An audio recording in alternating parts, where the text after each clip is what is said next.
ஓம் முருகா சரணம். அன்பான கொங்கு சொந்தங்களே,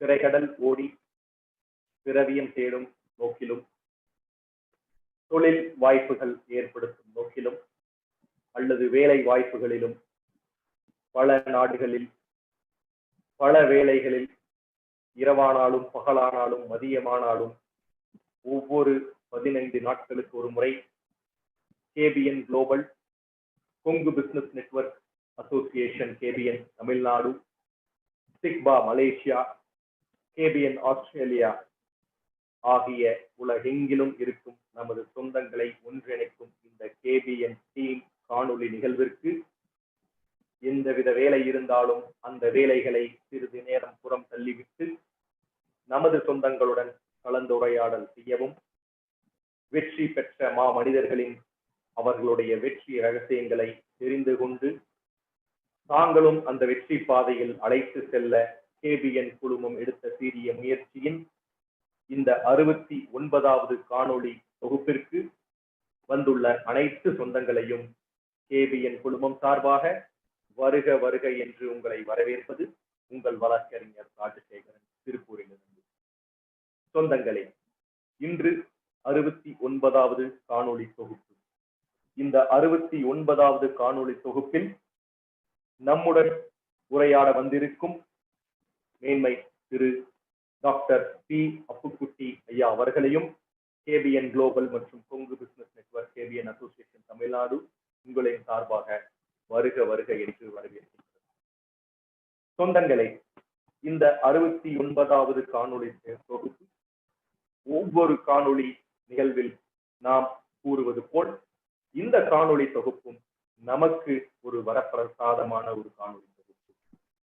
ஆம், KBN குளோபல் என்ற ஒரு தொடக்கத்தில் ஆரம்பித்து அது Kongu business network KBN association தமிழ்நாடாக உருவெடுத்து ஒரு பதிவு பெற்ற சங்கமாக தமிழ்நாடு முழுவதும் பறந்து விரிந்து, பின்பு சிக்பா மலேசியாவில் ஒரு பதிவு பெற்ற சங்கமாக தலைத்து, KBN ஆஸ்திரேலியாவில் வேரூன்றி இன்னும் பல நாடுகளில் பறந்து விரிந்து கொண்டிருக்கும் இந்த சங்கமத்தில் இணைந்து இன்று நம்முடன் உரையாட காத்துக் கொண்டிருக்கும் அனைத்து சொந்தங்களுக்கும் இந்த KBN குழுமம் மனதார வரவேற்கின்றது.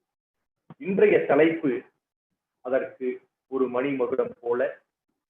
இன்று இந்த 69வது காணொளி தொகுப்பில் நம்முடன் இணைந்திருக்கும் இன்றைய சிறப்பு விருந்தினரை பற்றி ஒரு சிறிய முன்னுரை உங்களுக்காக. இன்றைய சிறப்பு விருந்தினர் பேராசிரியர் முனைவர் திரு பா அப்புக்குட்டி அவர்கள்.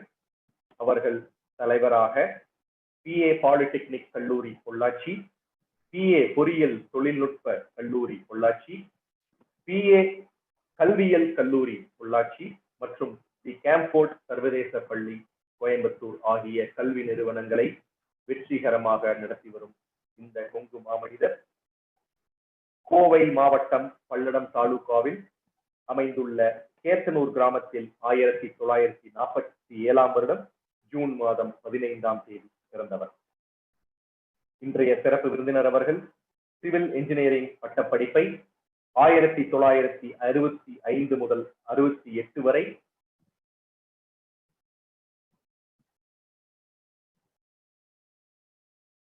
பொள்ளாச்சி நாச்சிமுத்து பாலிடெக்னிக் கல்லூரியில் படித்து மாநிலத்தில் முதலாக தேர்ச்சி பெற்றவர் என்பது குறிப்பிடத்தக்கது. பின்னர் அன்றைய சென்னை பல்கலைக்கழகத்தின் கீழ் இருந்த கோயம்புத்தூர் இன்ஸ்டிடியூட் ஆஃப் டெக்னாலஜியில் வெற்றிகரமாக இளநிலை பொறியியல் மற்றும் முதுநிலை பொறியியல் படிப்புகளை தங்க பதக்கத்துடன் பெற்றார். மீண்டும் ஒருமுறை உங்களுக்காக வெற்றி பெற்றது அவர் படிப்பில் மட்டுமல்லாமல் உயர்ந்த ஒரு முன்னிலை மாணவனாக தங்கப்பதக்கம் பெற்று வெற்றிகரமாக படிப்பை முடித்தார். பட்டய படிப்பை முடித்த பின்பு 3 ஆண்டுகள் வெல்லிங்டன் இராணுவ பொறியியல் துறையில் பணிபுரிந்தார். பின்னர் பொள்ளாச்சி நாச்சிமுத்து பாலிடெக்னிக் கல்லூரியில் 1973ஆம் ஆண்டு இளநிலை போதகராக பணியில் சேர்ந்தார். தொடர்ந்து 32 ஆண்டுகள் சிறப்பாக பணியாற்றி பல பணி உயர்வுகளை பெற்று இறுதி 5 ஆண்டுகள் முதல்வராக பணிபுரிந்து 2005ஆம் ஆண்டு ஓய்வு பெற்றவர். தொழில்நுட்ப கல்லூரியில் இவருடைய கல்வி பணி அனுபவம். அரசின் உதவி பெறும் பொள்ளாச்சி நாச்சிமுத்து பாலிடெக்னிக் கல்லூரியில் சிவில் இன்ஜினியரிங் துறையில் இளநிலை போதகராக பணியில் சேர்ந்து துறை தலைவராக வளர்ந்தது வரை 27 ஆண்டுகள் சிறப்பாக கல்வி பணியாற்றியது பெருமை மிக்க ஒரு தருணமாகும். நாச்சிமுத்து பாலிடெக்னிக் கல்லூரியில் பணி உயர்வு பெற்று கல்லூரி முதல்வராக 5 ஆண்டுகள் மிக திறம்பட நிர்வாகமாக பணியாற்றி ஓய்வு பெற்றவர். இந்திய தொழில்நுட்ப கல்வி கழகத்தின் செயற்குழு உறுப்பினராக 2000 முதல் 2005 ஆண்டு வரை 5 ஆண்டுகள் பதவி புரிந்துள்ளவர். தமிழ்நாடு தொழில்நுட்ப கல்வி இயக்கத்தின் இயக்குனரால் நியமிக்கப்பட்டு வல்லுநர் குழுவில் உறுப்பினராக செயலாற்றி தமிழ்நாடு மற்றும் பாண்டிச்சேரியில் அமைந்துள்ள பல பாலிடெக்னிக்குகளை அங்கீகரித்துள்ளார் என்பது குறிப்பிடத்தக்கது. தமிழ்நாடு தொழில்நுட்ப கல்வி இயக்கத்தின் பாடத்திட்ட வல்லுநர் குழுவில் உறுப்பினராக செயலாற்றி திறம்பட செயலாற்றியவர். அவருடைய சிறப்பு விருதுகள் இதோ. 2003-2004 ஆண்டு இந்திய தொழில்நுட்ப கல்வி கழகத்தால், அதாவது ISTE, தமிழ்நாடு மற்றும் பாண்டிச்சேரி மாநில பாலிடெக்னிக் நல்லாசிரியர் விருது பெற்றவர். தொழில்நுட்ப கல்வி, கிராம மேம்பாடு ஆகியவற்றில் செய்த பணிகளை பாராட்டி 2002-2003 ஆண்டு சிறந்த பாலிடெக்னிக் முதல்வர் என்ற தேசிய விருது பெற்றவர். 2008 ஆண்டு பொள்ளாச்சி அரிமா சங்கத்தினரால் பிரம்ம குரு விருது வழங்க பாராட்டு பெற்று மிகவும் உயரிய விருது பெற்றவர்.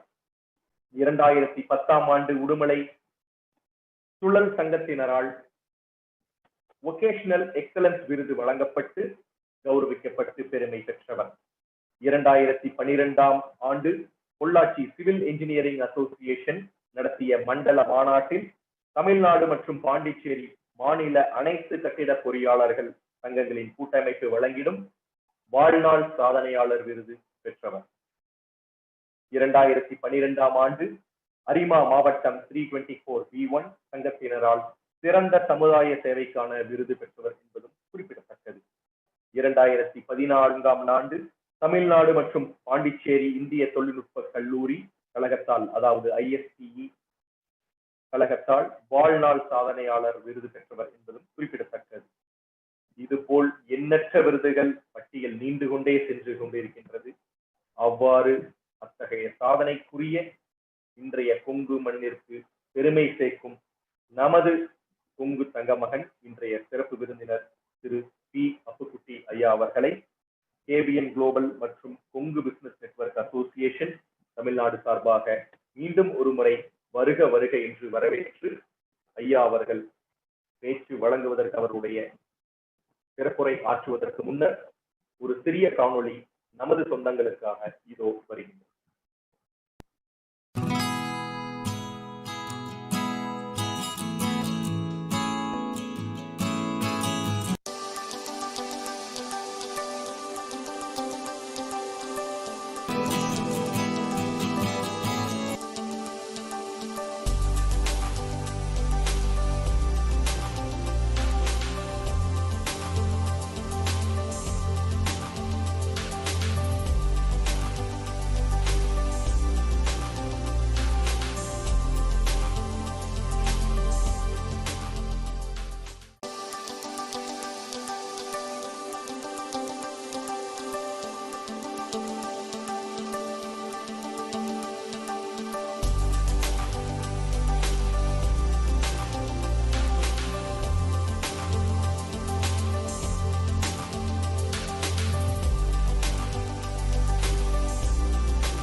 சொந்தங்களே,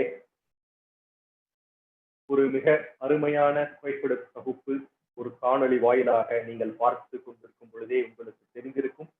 இன்றைய சிறப்பு விருந்தினரின் பல போற்றத்தகு செயல்கள், பல விருதுகள், பல செம்மையான செயல்களை நான் அதை உங்களுக்கு எடுத்துக் கொடுத்து தொகுத்தால் அதுவே அரை மணி நேரத்திற்கு சென்றுவிடும் என்ற காரணத்தினால் உங்களுக்கு காணொளி வாயிலாக தொகுத்து வழங்கியது நமது கேடிஎம் குழுமம். நமது வான்புகழ் வள்ளுவர் வாக்கிற்கிணங்க கேடில் விழுச்செல்வம் கல்வி ஒருவருக்கு மாடல்ல மற்றையவை என்பது போல், ஒரு கல்வி ஒரு மனிதரை எவ்வளவு உயரத்திற்கு எடுத்து செல்கின்றது, அந்த கல்வியை தவிர வேறு எந்த ஒரு செல்வமும் போற்றத்தக்க செல்வம் அல்ல என்பதை இந்த ஒரு காணொளி தொகுப்பின் மூலமாக உங்களுக்கு புலப்பட்டிருக்கும் என்று நம்புகின்றோம். கற்றோருக்கு சென்ற இடமெல்லாம் சிறப்பு என்பதை நமது இன்று 69வது காணொளி தொகுப்பில் நம்முடன் இணைந்திருக்கும் கொங்கு திருமகன் இன்றைய சிறப்பு விருந்தினர் வந்தது நமக்கு மிகப்பெரிய ஒரு அரிய வாய்ப்பாகவே நான் கருதுகின்றேன். கால நேரம் கருதி இன்றைய சிறப்பு விருந்தினரை மீண்டும் ஒரு முறை கேபிஎன் சார்பாக வரவேற்று அவருடைய சிறப்புரை ஆற்றுமாறு அன்புடன் அழைக்கின்றோம். வாருங்கள் ஐயா, உங்களுடைய சிறப்புரையை தாருங்கள். கொங்கு பிசினஸ் நெட்வொர்க் அசோசியேஷன் அமைப்பும் சிக்வா மலேசிய அமைப்பும் ஒருங்கிணைந்து நடத்தி கொண்டு வருகின்ற ஒன்றுபட்டால் எதையும் வெல்லலாம் என்கின்ற விழிப்புணர்வு தொடரிலே கற்போம், உழைப்போம், உயர்வோம் என்கின்ற பொருளோடு லேர்ன் ஒர்க் சக்சீட் என்கிற வேத மந்திரத்தையே எங்கள் கற்றுடைய ஒரு மந்திரமாக எடுத்து பணியாற்றி கொண்டு வருகின்றோம். அதையே இன்றைய பேசு பொருளாக எடுத்துக் கொள்ள இருக்கின்றேன். தமிழகத்தில் இருக்கின்ற கொங்கு சொந்தங்கள்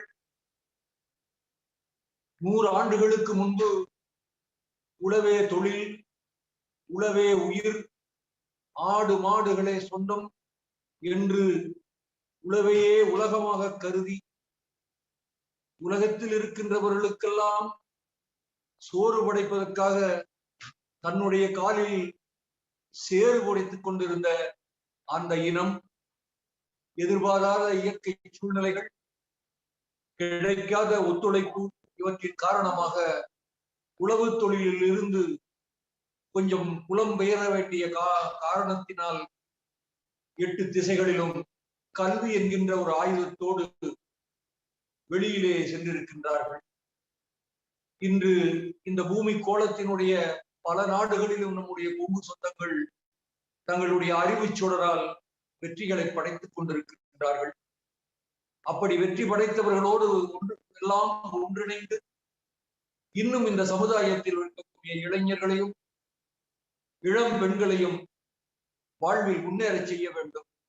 தொழிலிலும் வியாபாரத்திலும் மற்றும் பண்பாட்டிலும் அவர்கள் உயர வேண்டும் என்பதற்காக இந்த ஒரு அமைப்பினையும் இந்த விழிப்புணர்வு சொற்றொடரையும் ஆரம்பித்து பணியாற்றி கொண்டிருக்கின்ற திரு மாரப்பன் அவர்களுக்கும் மற்றும் அவரோடு இணைந்து பணியாற்றுகின்றவர்களுக்கும் முதலில் என்னுடைய பாராட்டுதல்களை தெரிவித்துக் கொள்கின்றேன். என்னுடைய பொருள் கற்போம், உழைப்போம், உயர்வோம் என்கின்ற இந்த தொடரிலே நான் சொல்ல விரும்புவது, என்னுடைய இளமை காலத்திலே, வறுமை காலத்திலே, ஒன்றும் அறியாத பருவத்தில் தொடங்கி பள்ளி பருவம், கல்லூரி பருவம் முடிகின்ற வரை ஒரு நிகழ்வாகவும், அதற்கு பிறகு கல்லூரியிலே பணியாற்றிய காலங்களை ஒரு நிகழ்வாகவும், கல்லூரியிலே முதல்வராக இருந்து ஓய்வு பெற்ற பின்பு என்னுடைய 2வது இன்னிங்ஸ் என்று சொல்லப்படுகின்ற ஓய்வுக்கு பின் நான் செய்த பணிகளையும் தொடராகவும் உங்களிடம் பகிர்ந்து கொள்ள விரும்புகின்றேன். ராஜசேகரன் அவர்கள் சொன்னதைப் போல பல்லடத்துக்கு பக்கத்திலே இருக்கின்ற அந்த கிராமத்தில், எங்களுடைய பூர்வீக கிராமத்தில் இன்னும் பஸ்கள் வருவதில்லை. அந்த கிராமத்தில் இருந்த சொத்துக்களை எல்லாம் இழந்துவிட்டு என்னுடைய பாட்டனார் என்னுடைய அப்பாரு என் அப்பாவையும் கூட்டிக் கொண்டு பக்கத்தில் இருக்கின்ற அந்த புளியப்பம்பாளையம் என்கின்ற கிராமத்துக்கு வந்து அங்கே ஒரு குத்தகை விவசாயியாக தன்னுடைய வாழ்க்கையை நடத்தி கொண்டிருந்தார். எங்களுடைய குடும்பத்திலே எனக்கு 6 சகோதரிகள், நான் ஒருவன் மட்டும்தான் ஆண்மகன். ஒரு அங்குலம் கூட நிலம் இல்லாத ஒரு குத்தகை விவசாயி எங்கள் தகப்பனார். அப்படி ஒரு குடும்பத்திலே இருந்து ஒரே ஒருவனாக மட்டும் நான் மட்டும் பள்ளிக்கு சென்று படித்தேன். என்னுடைய வயதை ஒத்தவர்களுக்கு தெரியும், அந்த காலத்திலே கிராமத்தில் எங்கள் குடும்பங்களில் எல்லாம் ஆண்டுக்கு 3 முறைதான் அரிசிச்சோறு, நெல்லஞ்சோறு என்று சொல்லுவோம். தீபாவளிக்கு ஒரு நாள், பொங்கலுக்கு ஒரு நாள், யுகாதிக்கு ஒரு நாள், 3 நாட்கள் மட்டும் எங்களுக்கு நெல்லஞ்சோறு கிடைக்கும். எங்களுக்கு தெரிந்த மிகப்பெரிய பலகாரம் வீட்டிலே இட்லி, தோசை, பொங்கலுக்கு முறுக்கு, தினை மாவு, தீபாவளிக்கு கச்சாயம். இதுதான் நாங்கள் சுவைத்த இனிப்பு பண்டங்கள். இப்படி வாழ்க்கையில் எந்த ஒரு சலனமும் இல்லாமல் வறுமையில் இருந்தாலும் எங்களுக்கு சோளச்சோறோ, கம்மஞ்சோறோ அல்லது ராகி களியோ அது குறைவே இல்லை. தாயார் அவர்கள் 4 மணிக்கு எழுந்து 4 லிட்டர் சோளத்தை எடுத்து உரலிலே போட்டு உலக்கையால் குத்தி பதர் நீக்கி அந்த சோத்தை வெண்ணெய் போல மசித்து வைத்து விட்டு சென்றால் பகல் முழுவதும் நாங்கள் அதைத்தான் சாப்பிட்டுக் கொண்டிருப்போம். அப்படி ஒரு குடும்ப சூழ்நிலையில் இருந்து பள்ளிக்கு சென்று 11ஆம் வகுப்பை மாநில அளவிலே 8வது இடத்தில் வந்தேன். அன்றைக்கு என்னுடைய மதிப்பெண்கள் 453. எந்த கல்லூரிக்கு சென்றிருந்தாலும் இடம் கிடைத்திருக்கும். ஆனால் அன்றைய சூழ்நிலை எந்த கல்லூரிக்கும் கட்டணம் கட்ட இயலாத ஒரு நிலை. அப்பொழுதுதான் எனது சீனியர்கள் சொன்னார்கள், நீ பாலிடெக்னிக் கல்வி கற்க போ, அங்கே உனக்கு அப்பொழுதெல்லாம் கொங்கு வேளாளர் கவுண்டர்கள் பார்வர்டு கம்யூனிட்டியில் இருந்த அந்த நேரம் எங்களுக்கு எந்த ஸ்காலர்ஷிப்பும் கிடைக்காத மற்ற இடங்களுக்கு போனால் பாலிடெக்னிக் கல்லூரியில் மட்டும் மாநில அளவிலே 20 பேருக்கு மெரிட் கம் மீன்ஸ் ஸ்காலர்ஷிப், அதாவது மிக அதிகமான மதிப்பெண்களோடும் வறுமை கோட்டுக்கு கீழும் இருக்கக்கூடிய மாணவர்களுக்கு ஒரு 25 பேருக்கு மாநில அளவிலே கொடுப்பார்கள். அதில் உனக்கு ஒரு ஸ்காலர்ஷிப் கிடைக்கிற வாய்ப்பு இருக்கிறது என்று கூறிய காரணத்தினால் பொள்ளாச்சி நாச்சிமுத்து பாலிடெக்னிக்கு அரைக்கால் ராயரோடும் செருப்பில்லாத காலோடும் சென்று சேர வேண்டிய சூழ்நிலை. அன்றைக்கு 150 ரூபாய் அட்மிஷனுக்கு கட்ட வேண்டும். தாயார் கழுத்தில் இருந்த ஒரே 3 பவுன் அட்டியை வாங்கி சென்று பல்லடத்திலே ஒரு நகரத்து செட்டியார் கடையில் அடமானம் வைத்துவிட்டு அந்த 150 ரூபாயை கட்டி பாலிடெக்னிக் முதல் ஆண்டிலே சேர்ந்தேன். அரசு கொடுத்து அந்த 750 ரூபாய் மெரிட் கம் மீன்ஸ் ஸ்காலர்ஷிப் அன்றைக்கு. கல்லூரி கட்டணம் 150 ரூபாய், 10 மாதங்களுக்கும் சேர்ந்து விடுதி கட்டணம் 350 ரூபாய் என 500 ரூபாய் போக மீதம் இருந்த பணத்தில் என்னுடைய தாயாரின் நகையை மீட்டெடுத்து கொடுத்து விட்டேன். அந்த நாளிலிருந்து என்னுடைய கல்விக்கு நானே அரசு சலுகையால் படித்து முன்னேறினேன். டிப்ளமோ சிவில் படித்து முடித்துவிட்டு வெளியில் வந்த காலத்தில் இன்றைக்கு போல் அன்றைக்கு கம்பெனிகள் கல்லூரிகளை நோக்கி ரெக்ரூட்மெண்ட்டுக்கு வருவதில்லை. சரியான ஒரு கைடன்ஸும் கல்லூரியில் இருந்து கிடைப்பதில்லை. அவரவர்கள் டிப்ளமோவை பெற்றுவிட்டு வெளியிலே சென்று தெரிந்தவர்களை வைத்து வேலை வாங்கிக் கொள்வதுதான் அன்றைய காலத்தினுடைய ஒரு வழக்கமாக இருந்தது. நான் முதலிடம் பெற்றிருந்தாலும் கூட எங்கே செல்வதென தெரியாமல் எங்களுடைய கிராமத்திலே ராகவன் நாயுடு என்கின்ற ஒரு கான்ட்ராக்டரிடம் சேர்ந்து அவர் மிலிட்டரி என்ஜினியர் சர்வீசஸில் தூலூரில் இருக்கின்ற ஏர்போர்ட் ஸ்டேஷன், பிறகு வெலிங்டனில் இருக்கக்கூடிய இராணுவ முகாம் இவற்றிலெல்லாம் பணி செய்து கொண்டிருந்தார். ஓராண்டு இராணுவ முகாமிலே வேலை செய்தேன், ஓராண்டு சூலூர் ஏர்போர்ட் ஸ்டேஷனில் வேலை செய்தேன். அந்த அனுபவத்தை வைத்துக் கொண்டு கொஞ்சம் அவசரப்பட்டேன். நானும் ஒரு முதலாளியாக கற்றுக்கொண்டு, என் தகப்பனார் பணமில்லாதவராக இருந்தாலும் கிராமத்தில் நாணயம் உள்ளவராக இருந்தார். அவரிடம் கேட்டேன், எனக்கு ஒரு 10,000 ரூபாய் பணத்தை கொடுங்கள், நான் போய் மிலிட்டரி இன்ஜினியர் சர்வீசஸில் கான்ட்ராக்ட் வேலை செய்ய போகிறேன் என்று சொன்னேன். என்னுடைய தகப்பனார் அவருடைய நாணயத்தை வைத்து எனக்கு 1969-70 ஆண்டுகளிலே 10,000 ரூபாய் பணம் வாங்கி கொடுத்தார். நானும் என்னுடைய பெயரை பதிவு செய்து கொண்டு மிலிட்டரியில் சில சிறிய வேலைகளை 50,000-60,000 ரூபாயில் இருந்த டெண்டர்களை எடுத்து பணி செய்து கொண்டிருந்தேன். அன்று தான் என்னுடைய வாழ்க்கையில் நான் ஒரு பெரிய சோதனையை, சவாலை எதிர்கொள்ள வேண்டியிருந்தது. திடீரென கட்டிட பொருள்களினுடைய விலை ஏறிவிட்டது. கட்டிட பணியாளர்களுடைய கூலி ஏறிவிட்டது. நான் எவ்வளவு முயற்சித்தும், நானே கூட மண்வெட்டியை எடுத்து வேலை செய்து கூட என்னால் அதில் பணத்தை உருவாக்க முடியவில்லை. அத்தனை பணத்தையும் இழந்து விட்டேன். இழந்துவிட்டு வீட்டுக்கு செல்வதற்கு ஒரு மிகப்பெரிய தயக்கம். ஏனென்றால் வீட்டில் 5 சகோதரிகள் கல்யாணமாகாமல் இருக்கின்றார்கள். நானும் என் தந்தையும் சேர்ந்துதான் அவர்களை கரையேற்ற வேண்டும் என்கின்ற ஒரு காலகட்டத்தில் அத்தனையும் இழந்து விட்டேன் என்று சொல்வதற்கு பயந்து கொண்டு 2 நாட்கள் வெலிங்டன் வீதியிலே சாப்பாடு கூட இல்லாமல் வெறும் தண்ணீரை குடித்து சுற்றிக் கொண்டிருந்தேன். ஆரம்பத்திலேயே 20வது 21வது வயதிலே வாழ்க்கையில் தோற்று போய்விட்டேன், விழுந்து விட்டேன் என்கின்ற வருத்தத்தோடு இருந்தாலும் ஏதோ எழுந்து நடக்க வேண்டும் என்கின்ற திறனோடு நடந்து கொண்டிருந்தேன். அப்பொழுது பெரியநாயக்கம்பாளையத்தில் தாமோதர் சுவாமி நாயுடு சன்ஸ் என்கின்ற ஒரு பெரிய நிறுவனம், கட்டுமான நிறுவனம், அவர்களும் இராணுவத்திலே கட்டிட வேலை செய்து கொண்டிருக்கின்றார்கள். அவர்களிடம் வேலை செய்து கொண்டிருந்த பிரதம என்ஜினியர் திடீரென விலகிவிட்டதால் நான் ரோட்டில் நடந்து போய் கொண்டிருக்கிறேன். அவர் என்னை கூப்பிட்டு, நீ அந்த வேலையை செய்கிறாயே என்று அவருடைய வண்டியை அழைத்து செல்கிறார். அங்கே சென்று காபி சாப்பிடுவோமா என்று குன்னூரில் இருக்கிற ஒரு ஹோட்டலுக்கு அழைத்து செல்லுகிறார். என்னை கேட்கிறார், நீங்கள் காபி சாப்பிடுகிறீர்களா என்று. இல்லை, எனக்கு பசிக்கிறது, நான் சோறு சாப்பிடுகிறேன் என்று. அந்த ஹோட்டலிலே இரவு நல்ல சாப்பாடு கொடுப்பார். நான் கொஞ்சம் கூட கூச்சப்படவில்லை.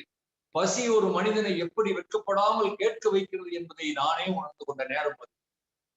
பின்பு அவர் கொடுத்த வேலைகள், என்னுடைய சூழ்நிலைகளை எல்லாம் தெரிந்து கொண்டு எனக்கு பெரிய ஒரு உதவியை செய்து ஒரு கான்ட்ராக்டை தனியாக எனக்கு எடுத்துக் கொடுத்து அதில் வரக்கூடிய லாபத்தை நீயே வைத்து உன்னுடைய கடனை கட்டிக்கொள் என்று சொன்னவர் அந்த தாமோதரசாமி என்பவர். அவரிடம் அன்றைய தினத்திலிருந்து, அன்று விழுந்தவன் தான் அன்று எழுந்து நின்றேன் பார்த்தீர்களா. பிறகு நான் நிற்கவே இல்லை, ஓடிக்கொண்டே இருந்தேன். பிறகு ஊருக்கு வந்து என்னுடைய தகப்பனாரிடம் நான் வாங்கிய கடனை திருப்பி கொடுத்து விட்டு, அந்த நேரத்தில் தான் என்னுடைய ஆசான், என்னுடைய கல்லூரி முதல்வர் ஆறுமுகம் அவர்கள் எனக்கு ஒரு கடிதம் எழுதியிருந்தார். உனக்கு இஷ்டம் இருந்தால் இந்த கல்லூரியிலே வந்து சேர்ந்து கொள், உனக்கு ஜூனியர் இன்ஸ்ட்ரக்டர் வேலை காலியாக இருக்கிறது. அப்படித்தான் என்னுடைய பள்ளி பருவம் முடிந்த பிறகு கல்லூரிக்குள் காலடி எடுத்து வைத்தேன். நான் வெறும் ஆசிரியராக மட்டும் அந்த கல்லூரிக்குள் இருக்கவில்லை, நான் ஒரு கட்டிட பொறியாளராகவும் உள்ளே சேவை செய்து கொண்டிருந்தேன். அப்படி கட்டிட பொறியாளராக பணி செய்து கொண்டிருந்த நேரத்தில் அருட்செல்வர் ஐயா அவர்களினுடைய அறிமுகம் எனக்கு மிகச்சிறிய வயதிலேயே கிடைத்துவிட்டது. அநேகமாக தமிழ் மக்கள், கொங்கு இன மக்கள் அத்தனை பேருக்கும் தெரியும், அருட்செல்வர் ஐயா அவர்கள் நிறைய திருப்பணிகள், கோயில் திருப்பணிகள் செய்வார். அப்படி அவர் செய்து கொண்டிருந்த திருப்பணிகளுக்கெல்லாம் என்னை சிவில் இன்ஜினியராக அழைத்து செல்வார். அப்படி அவரோடு இணைந்து 100க்கும் மேற்பட்ட கோயில்களை கட்டுகின்ற வாய்ப்பை எனக்கு இறைவன் கொடுத்தார். இதில் ஒரு விசேஷம் என்னவென்றால், நான் சிறிய வயதிலே கொஞ்சம் திராவிடத்தினுடைய தாக்கம் இருந்த காரணத்தினால் நான் சாமி கும்பிட மாட்டேன். இருந்தாலும் நான் ரிட்டையர் ஆகின்ற பொழுதுதான் ஐயா அவர்களிடம் சொன்னேன், சாமியே கும்பிடாத எனக்கு 100 கோயில்களை கட்டுகின்ற பாக்கியத்தை கொடுத்தீர்கள் என்று அவரிடம் சொன்ன பொழுது அவரே அசந்து போய்விட்டார். ஏனென்றால் ஒவ்வொரு கும்பாபிஷேகத்திலும் நான் அவரோடு இருந்திருக்கின்றேன். அதற்கு பிறகு மனிதனுக்கு ஆண்டவன் மேல் எப்பொழுது நம்பிக்கை வருகிறது என்றால், ஒன்று காலம். Time is the best Cecil to shape a man என்று சொல்வார்கள். அப்படி என்னுடைய ஓய்வுக்கு பிறகுதான் நான் கடவுள் நம்பிக்கைக்கு வந்தேன். அப்படி அந்த கல்லூரியிலே பணி செய்து கொண்டிருக்கும் பொழுது நிறைய பணிகள், சக்தி குடும்பத்தினுடைய கட்டிட பணிகளுக்கெல்லாம் கட்டிட ஆலோசகராக இருந்திருக்கின்றேன். இருந்து ஒரு நல்ல பெயரோடு வெளியிலே வரக்கூடிய காலகட்டத்தில் நான் அங்கு பணி செய்து கொண்டிருக்கும் பொழுதே எனக்கு அருட்செல்வர் ஐயா அவர்கள் மிகப்பெரிய சலுகையை கொடுத்தார். அவர் சொல்வார், நீங்கள் ஏன் வெறும் பொறியாளர்களாக படித்து வந்து வாத்தியார்களாக இருக்கிறீர்கள்? உங்களுடைய திறமையை பயன்படுத்தி நீங்கள் வெளியிலே தொழில் செய்யலாம் அல்லவா? அந்த தொழிலே கிடைக்கின்ற பணத்திலே உங்கள் குடும்பத்தையும் உங்களுடைய சுற்றார்களையும் உயர்த்தி காட்டலாம் அல்லவா என்று அதை ஒரு வேத பொருளாக எடுத்துக்கொண்டு நான் அவருடைய அனுமதியோடு வெளியில் கன்ஸ்ட்ரக்ஷன் ஒர்க்கையும் செய்து கொண்டிருந்தேன். அதிகமாக ரோடு கன்ஸ்ட்ரக்ஷன் ஒர்க்கையும் பார்த்துக் கொண்டிருந்தேன். எங்கு எத்தனை வேலை நடந்தாலும் நான் ஒரு நாள் கூட அதிகமாக விடுமுறை எடுத்ததில்லை. என்னுடைய 32 ஆண்டு கால சர்வீஸில் 18 மாதங்கள் மெடிக்கல் லீவ் எடுத்துக் கொள்ளலாம். ஆனால் ஒரு நாள் கூட நான் மெடிக்கல் லீவ் எடுக்காமல் 58 வயதை முடித்து விட்டுத்தான் வெளியிலே வந்தேன். அந்த கல்லூரியிலே பணி செய்ததனுடைய அருமை எனக்கு வாழ்க்கையில் ஒரு மிகப்பெரிய 32 ஆண்டுகள், 32 செட்டு மாணவர்கள். ஏன் அதை நினைத்து பார்க்கும் பொழுதே நெஞ்சம் பெருமிதப்படுகிறது. உங்களுடைய இந்த தொடரிலே வந்த IAS செல்லகுமார் தாராபுரத்துக்கு பக்கத்தில் இருந்து காதக்கோட்டையில் இருந்து வந்து என்னிடம் சிவில் இன்ஜினியரிங் படித்த என்னுடைய மாணவர் என்று சொல்லிக் கொள்வதில் நான் பெருமைப்படுகிறேன். உலகத்தினுடைய எல்லா நாடுகளிலும் தன்னுடைய கிளாசிக் போல கடையை நிறுவ வேண்டும் என்று சொல்லிக் கொண்டிருக்கின்ற சிவராமன் என்னுடைய உறவினரும் கூட, என்னுடைய மாணவனும் கூட. இப்படி எத்தனை எத்தனை மாணவர்கள் இன்று இந்த பூமி கோளத்தினுடைய எல்லா நாடுகளிலும் சிறப்பாக வாழ்ந்து கொண்டிருக்கின்றார்கள். ஒரு உதாரணத்துக்கு கொண்டு சொல்லுகிறேன். எனக்கு 2 பெண்கள். பெரிய பெண் கோவையிலே கேம்போர்ட் பள்ளியை நடத்தி கொண்டிருக்கிறாள். சின்ன பெண் என்னுடைய மாணவி. என்னிடம் டிப்ளமோ கம்ப்யூட்டர் படித்து PhD டெக்கிலே இடம் கண்டு பிறகு வெஸ்ட் விர்ஜீனியா யூனிவர்சிட்டியிலே படித்துவிட்டு அவள் சியாட்டில் நகரத்திலே இப்பொழுது கடந்த 16-17 வருடங்களாக அமேசான் என்கின்ற மிகப்பெரிய கம்பெனியிலே பணிபுரிந்து கொண்டிருக்கிறாள். அங்கு ஒரு டைரக்டராக இருக்கிறார். அவளுக்கு குழந்தை பிறந்தது என்று நானும் என்னுடைய துணைவியாரும் சியாட்டிலுக்கு சென்றிருந்த பொழுது அன்று தீபாவளி, ஒரு கோயிலுக்கு செல்லலாமே என்று சொல்லி நான் ஒரு கோயிலுக்கு போனேன். அங்கே எல்லோரும் நம்முடைய மக்கள் தான் எல்லாம் வேஷ்டி சேலை கட்டி கொண்டு வந்து இறைப்பணி செய்து கொண்டிருந்தார்கள்.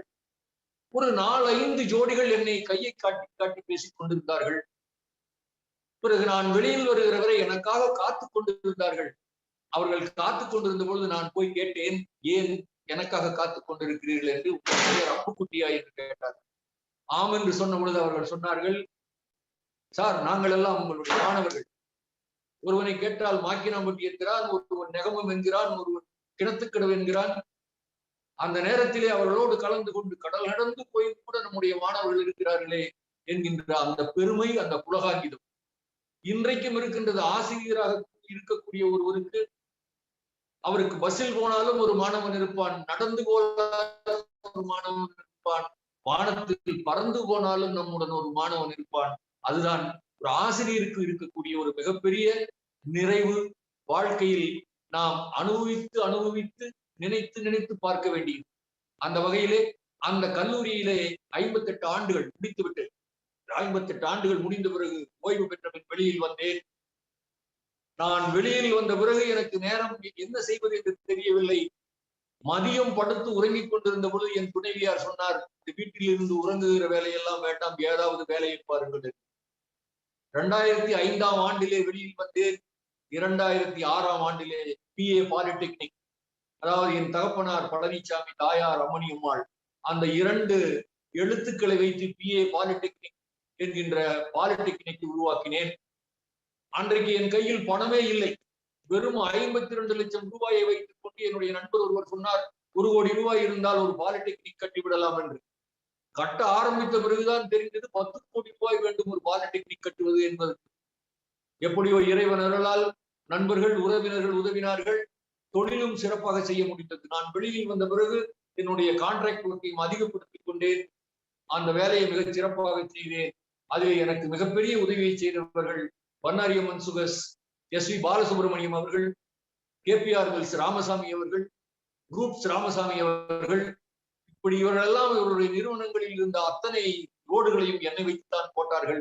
அது எனக்கு ஒரு மிகப்பெரிய பொருளாதார தாங்கலாக, தூணாக இருந்தது. அதை வைத்துத்தான் முதலில் பாலிடெக்னிக் உருவாக்கினேன். 2008 2009 பொறியியல் கல்லூரி, பிறகு கல்வியியல் கல்லூரி, கூடவே கோயம்புத்தூரில் கேம்போர்ட் சர்வதேச பள்ளி, இறுதியாக 2018-19 பொள்ளாச்சியில் PA இன்டர்நேஷனல் பள்ளி. இவைகளை எல்லாம் எனக்கு அமைக்க முடிந்தது. எனக்கு தெரிந்த ஒரே மந்திரம் அந்த கிராமத்தில் இருந்து வந்தது. 4 எழுத்துக்கள் படித்த காரணத்தினால், கல்வி கற்றதனால் எனக்கு உழைப்பதற்கு ஒரு வாய்ப்பு கிடைத்தது. உழைத்துக் கொண்டே இருக்கின்றேன், திரும்ப திரும்ப உழைத்துக் கொண்டே இருக்கின்றேன். என்னுடைய ஆசையெல்லாம் உழைக்க வேண்டும், உயிருள்ளவரை உழைக்க வேண்டும், உழைத்துக் கொண்டிருக்கும் பொழுதே உயிர் போய்விட வேண்டும். கவியரசு வைரமுத்து சொல்லுவார், உன்னால் சுடுகாட்டுக்கு நடந்து போகின்ற அளவுக்கு உனக்கு தெம்பு இருக்குமே, ஆனால் அந்த தெம்புள்ள பொழுதே நீ இறந்து போய்விடு என்று சொல்வார். அப்படி உழைக்கின்ற பொழுதே, உழைக்கின்ற தெம்பு இருக்கின்ற பொழுதே போய்விட வேண்டும், அதுவரை உழைக்க வேண்டும் என்பதுதான். ஒவ்வொரு மனிதனுடைய கடின உழைப்பு பின்னாலும் ஒரு உந்துதல் இருக்கும். அந்த உழைப்பிலே வருகின்ற வியர்வைக்கு கவிஞர் வாலி அவர்கள் சொல்வார்கள், எந்த வியர்வைக்கும் ஒரு நாள் வெற்றி வேர்வைக்கும் என்று சொல்வார். அப்படி என்னுடைய உழைப்பிற்கும் ஒரு நாள் வெற்றி வேர்வைத்தது. இதன் மூலம் என்ன செய்ய முடியுமோ நம்முடைய வாழ்க்கையில், யார் யாருக்கு என்ன செய்ய வேண்டும், நாம் கடந்து வந்த பாதை என்ன என்பதை எல்லாம் சிந்தித்து பார்ப்பேன். என்னுடைய சகோதரிகள் அனைவருக்கும் திருமணம் முடித்து வைத்தேன். சகோதரியினுடைய குழந்தைகள் அத்தனை பேரையும் படிக்க வைத்தேன். என்னுடைய குடும்பத்தில் அன்றைக்கு நான் ஒரு சிவில் இன்ஜினியராக வந்தேன். வெறும் டிப்ளமோ சிவில் படித்திருந்த காலத்தில் என்னுடைய துணைவியார் MA BSc BEd படித்திருந்தார்கள். அவர்களை திருமணம் செய்து கொண்டேன். அவர்களுடைய உந்துதலால் தான் நான் PG-யாக இருக்கிறேன், போஸ்ட் கிராஜுவேட்டாக இருக்கிறேன், நீங்களும் போஸ்ட் கிராஜுவேட்டாக படிக்க வேண்டும் என்கின்ற துரத்தலின் காரணமாகத்தான் தொடர்ந்து பகுதி நேர BE படிப்பும் முழு நேர ME படிப்பையும் முடித்தேன்.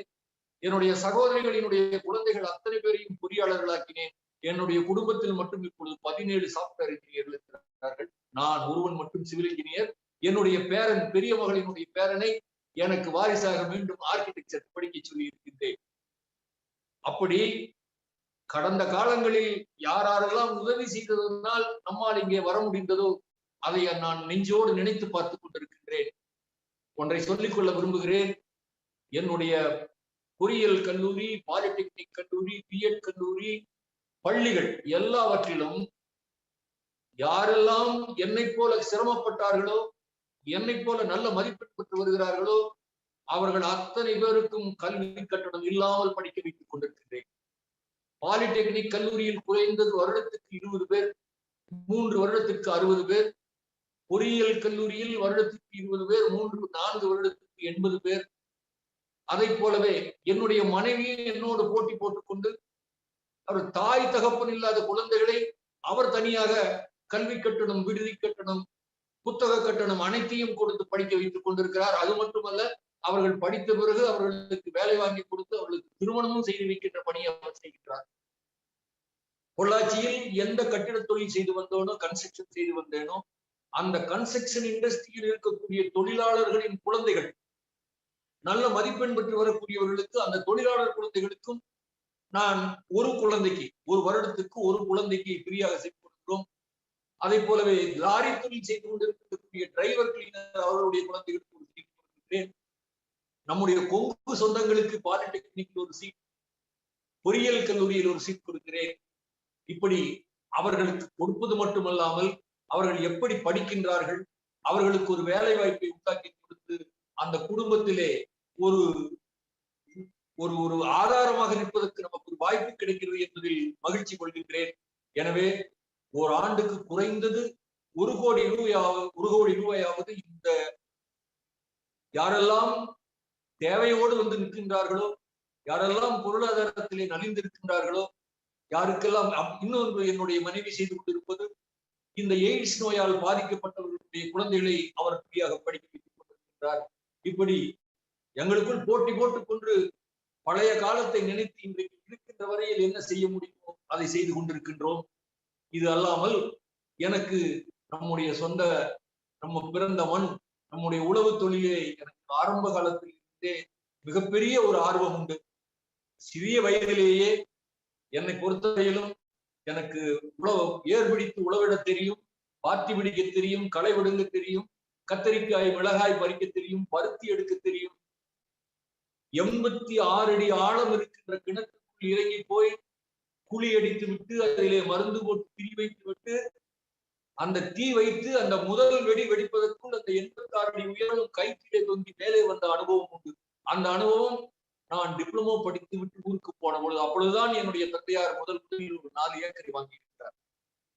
அதற்கு பிறகு பல்லடம் பகுதியிலேயே ஒரு 30 ஏக்கர் பூமியை வாங்கி அங்கே விவசாயம் செய்து வந்தோம். என்ன தகப்பனாருடைய உதவியுடன் எனக்கு அதில் இருந்த ஆர்வத்தினால் இங்கேயும் பொள்ளாச்சியில் இந்த விவசாயம் செய்ய வேண்டும் என்பதற்காக ராமபட்டணம் பகுதியிலே கொஞ்சம் பூமியை வாங்கி பொள்ளாச்சியிலிருந்து வீணாக செல்கின்ற கழிவு நீரை அந்த ஓடைக்கு பக்கத்திலே ஒரு கிணத்தை வெட்டி அந்த கிணற்றிலே அந்த நீரை பில்டர் பண்ணி இறக்கி 16 கிலோமீட்டர் நீளத்துக்கு பைப் லைன் அமைத்து 5000 தென்னங்கன்றுகளை நட்டு இன்றைக்கு 5000 மரங்களும் காய்த்து குலுங்கிக் கொண்டிருக்கின்றன. இந்த ஒரு முயற்சி எல்லோராலும் பாராட்டப்படக்கூடிய ஒரு முயற்சியாகவும் இருந்தது. நானும் செல்லும் இடங்களில் எல்லாம் சொல்லுவேன், எங்கெங்கெல்லாம் ஒரு நகரத்தினுடைய வேஸ்ட் வாட்டர் வெளியே சென்று கொண்டிருக்கிறதோ அதை வீணாக்காதீர்கள். அந்த தண்ணீரை எடுத்தால் அந்த தண்ணீருக்கு தென்னை மரம் மிகச் சிறப்பாக வளரும் என்பதை சொல்லி வைத்துக் கொண்டிருக்கின்றேன்.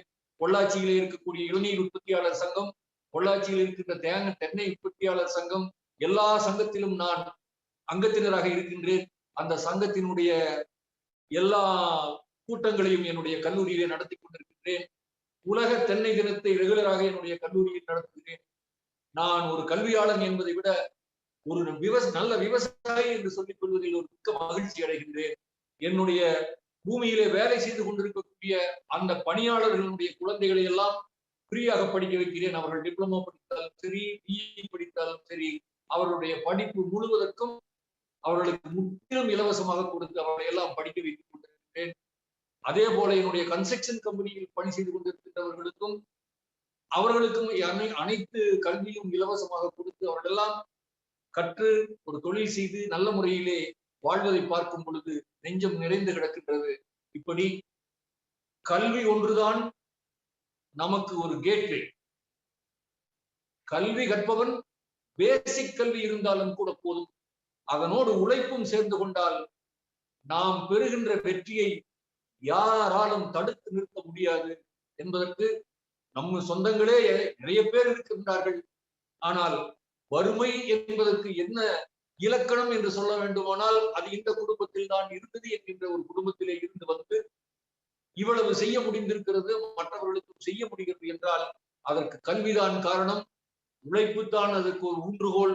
இவை இரண்டும் இருந்த காரணத்தினால் தான் இதை சாதிக்க முடிந்தது. இந்த சாதனைக்கு நாம் மட்டுமல்ல, நம்முடைய பெற்றோர்கள், நம்முடைய முன்னோர்கள், அவர்களுடைய ஆசீர்வாதமும் கண்டிப்பாக இருந்திருக்க வேண்டும் என்பதுதான் என்னுடைய நம்பிக்கை. எனவே எல்லோருக்கும் சொல்லிக் கொள்வது என்னவென்றால், எல்லா குழந்தைகளும் இன்ஜினியர்களாக வேண்டும் என்பதில்லை, எல்லா குழந்தைகளும் பொறியாளர்களாக வேண்டும் என்பதில்லை, எல்லா குழந்தைகளும் ஆடிட்டர்களாக வேண்டும் என்பதில்லை, எல்லா குழந்தைகளும் மனிதர்களாக வேண்டும் என்றுதான் நான் அந்த குழந்தைகள் முதலே வருகின்ற முதல் ஆண்டு என்னுடைய கல்லூரியிலே சேர வருகின்ற குழந்தைகளுக்கு சொல்வது அதுதான். நீங்கள் 3 ஆண்டுகள் கழித்து ஒரு பொறியாளராக வெளியில் செல்லுகிறீர்களோ இல்லையோ, ஒரு சரியான இளைஞனாக, ஒரு சரியான இளம் பெண்ணாக, குடும்பத்துக்கும் நாட்டுக்கும் வீட்டுக்கும் நல்லது செய்யக்கூடிய மனிதராக உன்னை வெளியே அனுப்புவதுதான் எனக்கு சரியான கடமை இருக்கிறது என்று நினைக்கின்றேன்.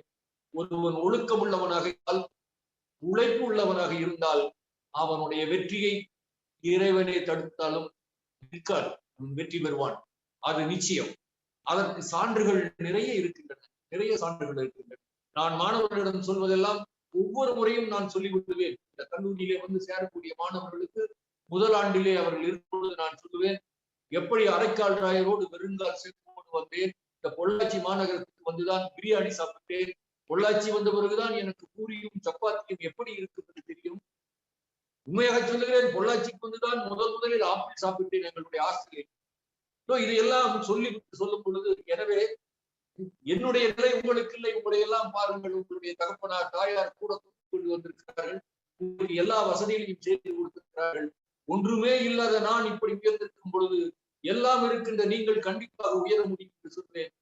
அடிக்கடி என்னுடைய மகள் கேட்பாள், எத்தனை நாளைக்குத்தான் இந்த ஒரே பாட்டை பல்லவியாக பாடிக்கொண்டிருக்கிற மாணவர்களிடம் நான் சொல்வேன், இந்த கல்லூரியிலே நான் இருக்கின்ற வரை, உயிர் உள்ளவரை, இங்கே வருகின்ற மாணவர்களுக்கு முதல் நாள் நான் இதை திருப்பி சொல்லிக் கொண்டே இருப்பேன். 1000 மாணவர்கள் சேர்கிறார்கள், 5 மாணவர்கள் என்னை ரோல் மாடலாக எடுத்துக்கொண்டால் அதுவே எனக்கு மிகப்பெரிய ஒரு புண்ணியம் என்று நினைக்கக்கூடியவன் நான் என்று சொல்வேன். அவர்கள் என்னை ஒவ்வொரு ஆண்டும் அந்த ஃப்ரெஷர்ஸ் டே என்று சொல்வார்களே, அன்றைக்கு என்னுடைய மகள்கள் என்னை கிண்டல் அடித்துக் கொண்டிருப்பார்கள். அப்பா இன்றைக்கு பழைய புராணத்தை பாடுவாரு. நான் அதை பற்றி கொஞ்சம் கூட கூச்சப்படுவதில்லை. நான் இந்த மாதிரி சூழ்நிலையிலிருந்து வந்தேன் என்று சொல்லிக் கொள்வதில் பெருமைதான் அடைகிறேனே தவிர, அது யாராவது 2 பேருக்கு உணர்ச்சி பூர்வமாக அவர்களுக்கு இறங்குமேயானால் அது நாம் செய்கின்ற ஒரு மிகப்பெரிய ஒரு கடமை என்று நான் நினைத்து செயலாற்றுகிறேன். அந்த வகையிலே மீண்டும் ஒரு முறை கற்போம், உழைப்போம், உயர்வோம் என்கின்ற அந்த வேத மந்திரம் எங்களுக்கு மட்டுமல்ல, நம் அத்தனை இனத்துக்கும் இன்றைக்கு சமுதாயத்தினுடைய கீழ்த்தட்டிலே இருக்கிறவர்களுக்கு மிக மிக தேவையான ஒரு மந்திரம் என்று சொல்லி, அந்த மந்திரத்தை நம்புபவர்களுக்கு கண்டிப்பாக வெற்றி மாலையிடும் என்று தெரிவித்துக் கொண்டு, எனக்கு இந்த மிகப்பெரியதொரு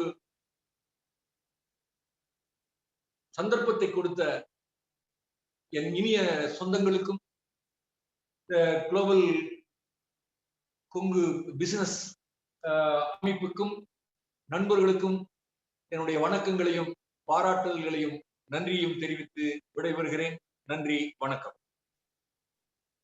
மிக்க நன்றி. இன்றைய சிறப்பு விருந்தினர் அவருடைய அனுபவத்தின் வாயிலாக ஒரு கஷ்ட காலத்திலும் அவர் கற்ற கல்வி அறிவு எவ்வகையான உபயோகம் உள்ளதாக இருந்தது, அந்த கஷ்டமான காலங்களிலும் அவர் எப்படி மீண்டு வந்தார் என்பதை அவருடைய சுய சரிதையாக நம்ம இந்த ஒரு காணொலி தொகுப்புல பார்த்தது. நிறைய கண்டிப்பாக உங்களுடைய விஷயங்கள், நிறைய விஷயங்கள் இதுல கிரகிச்சிருப்பீங்க.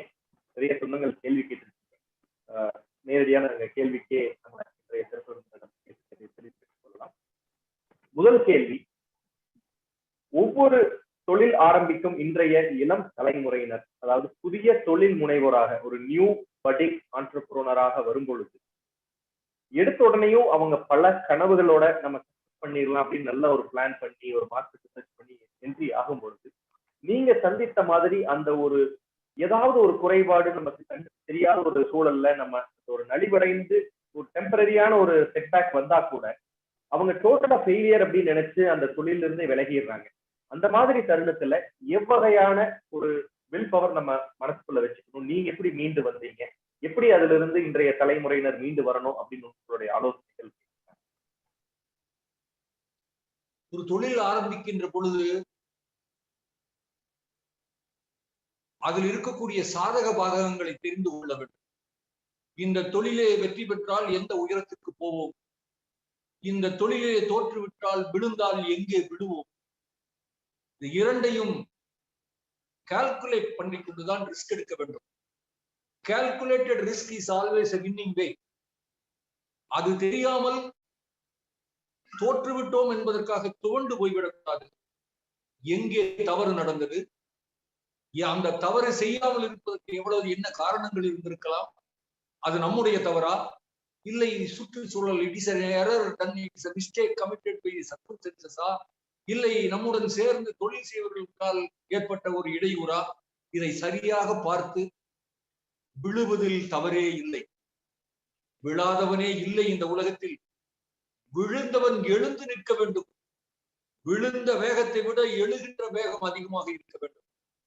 எனக்கும் கூட ஒரு காலகட்டத்தில் அந்த வெலிங்டன் வீதியிலே விழுந்து விட்டு நடந்து கொண்டிருந்த பொழுது மீண்டும் இந்த வெலிங்டன் வீதியில் அன்றைக்கு 2 நாட்கள் சோறு இல்லாமல் நடந்தேன், வெறும் தண்ணீரை குடித்துக் கொண்டு. அப்பொழுது கூட என்னுடைய உள்ளத்தில் நினைப்பிலே என்ன, ஒரு நாள் இல்லாவிட்டால் ஒரு நாள் மீண்டும் ஜெயித்து இதே வெலிங்டன் வீதியில் நான் காரில் வர வேண்டும். சோறு இல்லை தின்பதற்கு, மனதுக்குள் இருந்த அந்த வெறி இந்த வீதியில் காரில் வர வேண்டும் என்று நினைத்தேன். அப்படி ஒற்று போவதும் விழுவதும் உலகத்தில் மிக மிக சகஜம். தொழில் முனைவோருக்கு இதெல்லாம் எப்பொழுதும் நடக்கக்கூடிய காரியங்கள் தான். ஆனால் you have to analyze where you have fallen. What are all the measures, what are all the incidents that made you to fall, and what is the way to get up again and run? இதை நம்ம கரெக்டா analyse பண்ணிட்டு ஒண்ணு மட்டும் இளைஞர்களுக்கு சொல்லக்கூடியது, நமக்கு 74 வயசு, நான் இனி சாதிக்க வேண்டுமானால் எனக்கு கடவுள் கொடுத்திருக்கிறவை 1 or 2 decades மட்டும்தான். ஆனால் இளைஞர்களுக்கு 5 decade 50 ஆண்டு காலம் அவர்கள் உழைக்கலாம். 25 வயதிலே 30 வயதிலே ஒரு இளைஞன் விழுந்து விட்டால் அவன் இன்னும் 2 முறை விழலாம், 3 முறை எழலாம். அந்த தைரியம் மனதில் இருக்க வேண்டும். எந்த தொழிலாக இருந்தாலும் சரி, அந்த தைரியம் இருக்கின்ற காலம் இருந்தால் மீண்டும் from square one you can start the business செய்ய முடியும் என்பது என்னுடைய நம்பிக்கை. அப்படி செய்தவர்கள், வெற்றி பெற்றவர்கள் நிறைய இருக்கிறார். மூலதனமே இல்லாமல் ஆரம்பித்து நிறைய மூலதனத்தை உருவாக்கி பிறகு விழுந்து மீண்டும் எழுந்து சாதித்தவர்கள் எல்லாம் நிறைய இருக்கிறார்கள். ஆனால் ஒன்று மட்டும் சொல்லிக்கொள்ள விரும்புகிறேன், அவர்களை பொறுத்தவரையிலும் he should have a good character, he should have an intention to work hard. உழைப்பும் நல்ல ஒழுக்கமும் இருக்கின்றவர்களுக்கு மட்டும்தான் இதை செய்ய முடியும்.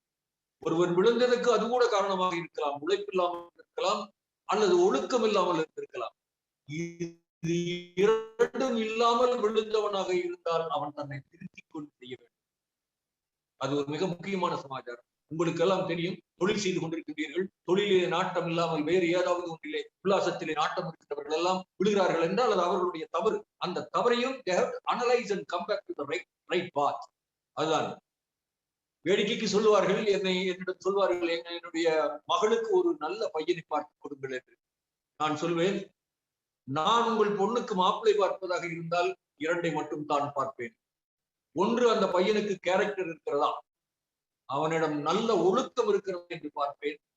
2வது, அந்த பையன் உங்களுடைய பெண்ணை கட்டி கொண்டு போனால் அவனுடைய மனைவிக்கும் அவனுடைய குழந்தைக்கும் தான் சம்பாதித்து சோறு போடக்கூடிய அளவுக்கு உழைப்பவனா அல்லது உழைக்கின்ற எண்ணம் இருப்பவனா என்று மட்டும் பார்ப்பேன். அவனுக்கு பின்னால் சொத்து என்ன, சொந்தம் என்ன என்று பார்க்க மாட்டேன். அதற்கு நீங்கள் தயாரானால் உங்களுடைய குழந்தைக்கு நான் ஒரு மாப்பிள்ளையை சொல்வேன். காரணம், உழைப்பும் கேரக்டரும் இருக்கக்கூடியவர்கள் தோற்று போவதே இல்லை. நீங்கள் யாரை வேண்டுமானாலும் பாருங்கள், வாழ்க்கையில் வெற்றி கண்டவர்களை எல்லாம் வேறு எந்த பேராமீட்டரையும் நீங்கள் பார்க்க வேண்டாம், இந்த 2 பேராமீட்டரை மட்டும் பாருங்கள். உங்களையே நீங்கள் உற்று நோக்கிக் கொள்ளுங்கள். உங்களுக்கு கேரக்டரும் உழைப்பும் இருந்ததனால்தான் இன்று நீங்களே நானும் நீங்களும் ஒருவர் உட்கார்ந்து கொண்டிருக்கின்றோம். இப்படி உங்களுடைய நண்பர்கள், தெரிந்தவர்கள், சுற்றங்கள் யாரெல்லாம் வென்றிருக்கின்றார்களோ அவர்களிடம் எல்லாம் கேரக்டர் இருந்திருக்கும், உழைப்பு இருந்திருக்கும். எனவே விழுவதில் ஒரு தவறும் இல்லை. சில எதிர்பாராத நமக்கு தெரியாது. பாருங்களேன், சுனாமி வந்தது, என்ன செய்ய முடியும்? கொரோனா வந்தது, என்ன செய்ய முடியும்? இது உலகத்தையே தாக்கக்கூடிய சிலது. இந்த நேரத்தில் விழுவதை பற்றி கவலைப்பட வேண்டியதில்லை. அனைவரும் விழுகிறோம், மற்றவர்கள் எழுகிறார்களோ இல்லையோ, நாம் எழுவோம் என்று தைரியத்தோடு எழுந்து நின்றால் சாதிக்கலாம். இன்றைக்கு சாதித்துக் கொண்டிருக்கிறார்களே. 2 ஆண்டுகள் திருப்பூரில் ஒன்றும் செய்ய முடியவில்லை. பாருங்கள், இன்றைக்கு எத்தனை ஆர்டர்கள் குவிகிறது, ஆட்கள் இல்லாமல் எத்தனை ஆர்டர்கள் தேங்கி கிடக்கிறது. எனவே எதுவும் நின்று விடாது. இயற்கையினாலோ அல்லது ஏதாவது மற்ற நாடு, இன்றைக்கு உக்ரைன் ரஷ்யாவில் நடக்கின்ற போரினால் ஏற்படக்கூடிய இங்கே சில தாக்கங்கள் இருக்கிறது. இந்த தாக்கங்கள் எல்லாம் இருந்தால் விழுவதும் பிறகு எழுவதும் வெற்றி பெறுவதும் மிகச் சாதாரணம். மிக நேர்த்தியான ஆள் மனதில் இருந்து வந்த அந்த வார்த்தைகள் கண்டிப்பாக நிறைய சொந்தங்களுக்கு அவர்களுடைய மனதை கண்டிப்பாக நெருடல் செய்திருக்கும் என்றே நான் நம்புகின்றேன். இன்றைய சிறப்பு விருந்தினர் கூறியது போல், கேரக்டர் மேக்ஸ் அ மேன் அப்படின்ற அவருடைய கூற்று எந்தவித கால நேர இடைஞ்சல்கள் இருந்தாலும் அந்த கால நேர இடைஞ்சல்களில் அந்த ஒரு பிரச்சனைகளை ஃபேஸ் பண்றதுக்கு அவங்களுடைய நண்பர்கள் அந்த ஒரு கேரக்டர் பெட்டரா இருக்கும் பொழுதுதான் அவர்களுக்கு சப்போர்ட் பண்றாங்க அப்படிங்கிற நம்ம பெரிய ஒரு விஷயத்த ரொம்ப சிம்பிளா சொல்லியிருக்காரு. உண்மை அதுவே சொந்தங்களே. இன்றைய நிறைய சொந்தங்கள், அதாவது நிறைய சிறப்பு விருந்தினர்கள் நமக்கு அவர்கள் புன்முறுவலுடன் சந்தோஷமாக நம்முடன் வந்து அவர்களுடைய வெற்றி சரித்திரத்தை ஏன் பகிர்ந்து கொள்கிறார்கள் அப்படின்னா, அவர்கள் அந்த வெற்றி வாய்ப்புகள் மட்டும் நமக்கு கொடுக்குறாங்க அப்படின்னு நீங்க நிறைய பேர் பார்த்துருக்கீங்க. ஆனா பல தொழில் முனைவோர்களுக்கு இன்றைய சிறப்பு விருந்தினர் கூறியதை போல் எங்க அவங்க வீழ்கின்றார்களோ அந்த வீழ்ச்சியின் பொழுது இன்றளவும் நிறைய நமக்கு சிறப்பு விருந்தினராக வந்தவர்கள் அவர்களுக்கு தோள் கொடுத்து அவர்களை தூக்கி விடுவதற்கு எந்த வகையில் அவர்களால் முடியும் அந்த வகையில் அவர்களுக்கு இன்றும் சப்போர்ட் தரத்தினால்தான் இந்த கேவிஎன் குழுமம் ஒவ்வொரு வெற்றி படிக்கலையும் அருமையான ஒரு புதிய சொற்பொழிவாளராகவோ அல்லது புதிய சாதனையாளராகவோ நம்ம கொண்டு வந்து அனைத்து சொந்தங்களின் முன் நம்ம இதைய ஒரு பகிர்ந்தக்கூடிய வாய்ப்பை ஏற்படுத்திக் கொண்டிருக்கிறோம். இன்றைய சிறப்பு விருந்தினர் கூறியது முற்றிலும் ஒரு ஏற்றுக்கொள்ளக்கூடிய ஒரு விஷயத்தை அவருடைய அனுபவத்தின் வாயிலாக நமக்கு தெரிவித்திருக்கிறார். இன்றைய சிறப்பு விருந்தினரின் அடுத்த கேள்விக்கு செல்லும் முன்னர் அவர் இணைப்பில் இருக்கிறாரா அப்படிங்கிறத நம்ம உறுதி செஞ்சுக்கலாம். அவருடைய இணைப்புல இருந்து வீடியோ போயிடுச்சு. டெக்னிக்கல் டீம் இன்றைய சிறப்பு விருந்தினர் இருக்கிறாரான்னு கொஞ்சம் கன்ஃபார்ம் பண்ணிக்க. அவர் வீடியோ வரல. ஓகே சொந்தங்களே, அவங்க அதை கனெக்ட் பண்றதுக்கு முன்னாடி ஒவ்வொரு கால சூழ்நிலையிலும் நமக்கு ஏதாவது ஒரு இடைஞ்சல்கள் இன்னல்கள் வந்து கொண்டே இருக்கிறது. பாருங்க, 68 காணொலி தொகுப்புல நமக்கு இதுவரைக்கும் ஒரு இடைஞ்சல்களும் வரல, ஒரு இன்னல்களும் வரல.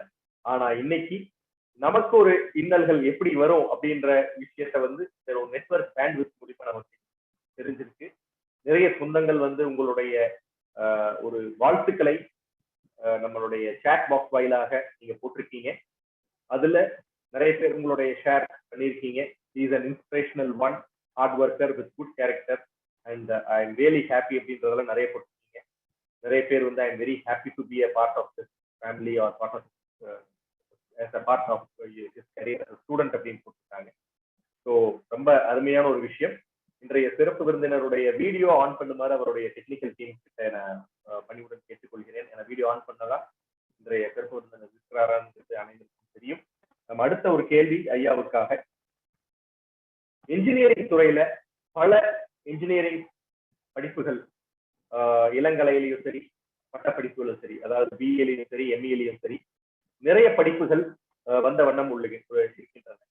அந்த படிப்புகளை படித்து வரும் மாணவர்கள் அவர்கள் படித்த படிப்பிற்கு உண்டான ஒரு விஷயங்களோ அல்லது படிப்பிற்கு உண்டான ஒரு வேலை வாய்ப்புகளோ அவங்களுக்கு கிடைக்கல அப்படிங்கிறது நிறைய பேருடைய ஒரு மனக்குமுறல்களாக இருக்கிற காரணத்தினால் எந்த இளங்கலை படிப்போ அல்லது முதுகலை படிப்போ எதிர்காலத்துல இந்த பிஇ அப்படின்ற அந்த ஒரு ஏரியால எது நல்லா இருக்கும், அந்த படிக்கும் காலத்தில் அவர்கள் எதை படிப்புடன் சேர்ந்து கற்றுக்கொள்ள வேண்டும், அவர்கள் வாழ்வில் ஜொலிக்க அப்படிங்கிற உங்களுடைய ஆலோசனைகளை வழங்குமாறு கேட்டுக்கொள்கிறேன்.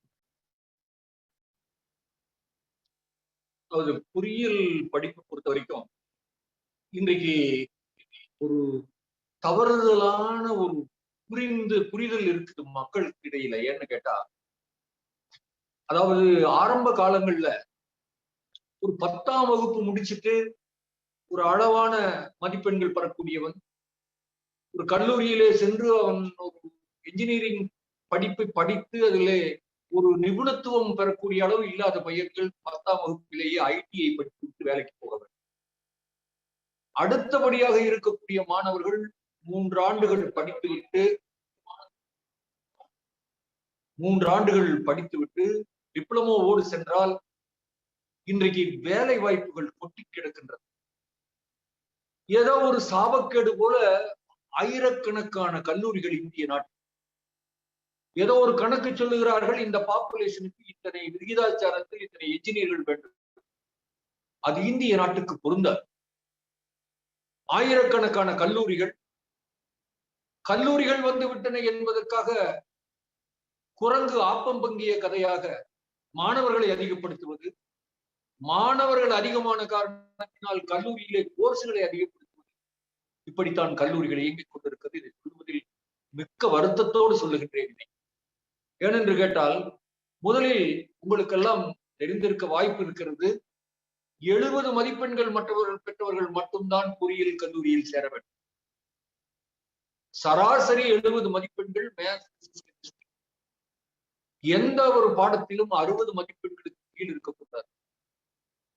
அன்றைக்கு அவர்கள் வந்து தமிழகத்திலே கிட்டத்தட்ட ஒரு 40,000 பேர் இருந்தார்கள். அந்த 40,000 பேருக்கு இடம் கொடுக்கக்கூடிய அளவிலே கல்லூரிகள் இருந்தது. 40,000 பேரும் வெளியிலே வந்த பொழுது அவர்களுக்கு வேலை இருந்தது. வேலைக்கு செல்ல விரும்பாதவர்கள் தொழில் முனைவோராக சென்றார்கள். எப்பொழுது கல்லூரிகள் அதிகமானதோ இந்த தளர்வு மாணவர்கள் வேண்டும் என்பதற்காக அரசாங்கத்திடம் கேட்கிறார்கள். கல்லூரி கல்வியாளர்கள் மதிப்பெண்களை 50ஆக குறையுங்கள், எங்களுக்கு மாணவர்கள் அதிகம் வருவார்கள். இது தொடர்கதையாக சென்று கடைசியில் மதிப்பெண்கள் 35ஆக மாறிவிடும். ஒரு பொறியியல் கல்லூரியிலே ஒரு மாணவன் சேர்வதற்கு 35 மதிப்பெண்கள் இருந்தால் போதும். ஆனால் அவன் பொறியியல் பட்டதாரியாக வெளியே வருவதற்கு 50 மதிப்பெண்கள். சிந்தித்து பாருங்கள். கல்வியாளர்கள் நினைத்து பார்த்தார்களா? இல்லை பல்கலைக்கழகங்கள் நினைத்து பார்த்ததா? நம்மை நாமே தரத்தை குறைத்துக் கொண்டு விட்டோம். ஒரு டிப்ளமோ படிக்க வேண்டிய ஒரு மாணவன் கல்லூரியிலே இடம் இருக்கிறது என்பதற்காக அவன் பிஇ படிக்கிறான். கண்டிப்பாக அந்த மாணவனால் பாடங்களை சரியாக கற்றெடுக்க முடியாது. அவனுக்கு அந்த அளவு அறிவு இருந்திருக்காது. அந்த மாணவனுக்கு வேலை கிடைப்பதில் வாய்ப்பே இல்லை. எனவே இன்றைக்கும் சொல்லுகிறேன், எத்தனை கல்லூரிகள் வந்தாலும் சரி, எத்தனை பாடப்பிரிவுகள் இருந்தாலும் சரி, மீண்டும் அந்த தமிழகத்தில் ஒரு 40,000 60,000 மாணவர்கள் வரைதான் அவர்களுக்கு வேலை வாய்ப்புகள் இருக்கும். கல்லூரியில் படித்துக் கொண்டிருக்கும் பொழுதே அவர்களுக்கு கேம்பஸ் ரெக்ரூட்மெண்ட் ஆகிவிடும். உதாரணத்துக்கு சொல்ல வேண்டுமானால், இந்த ஆண்டில் எல்லாம் கம்ப்யூட்டர் கல்வி கற்றவர்கள் அத்தனை பேருக்கும் வேலை வாய்ப்பு.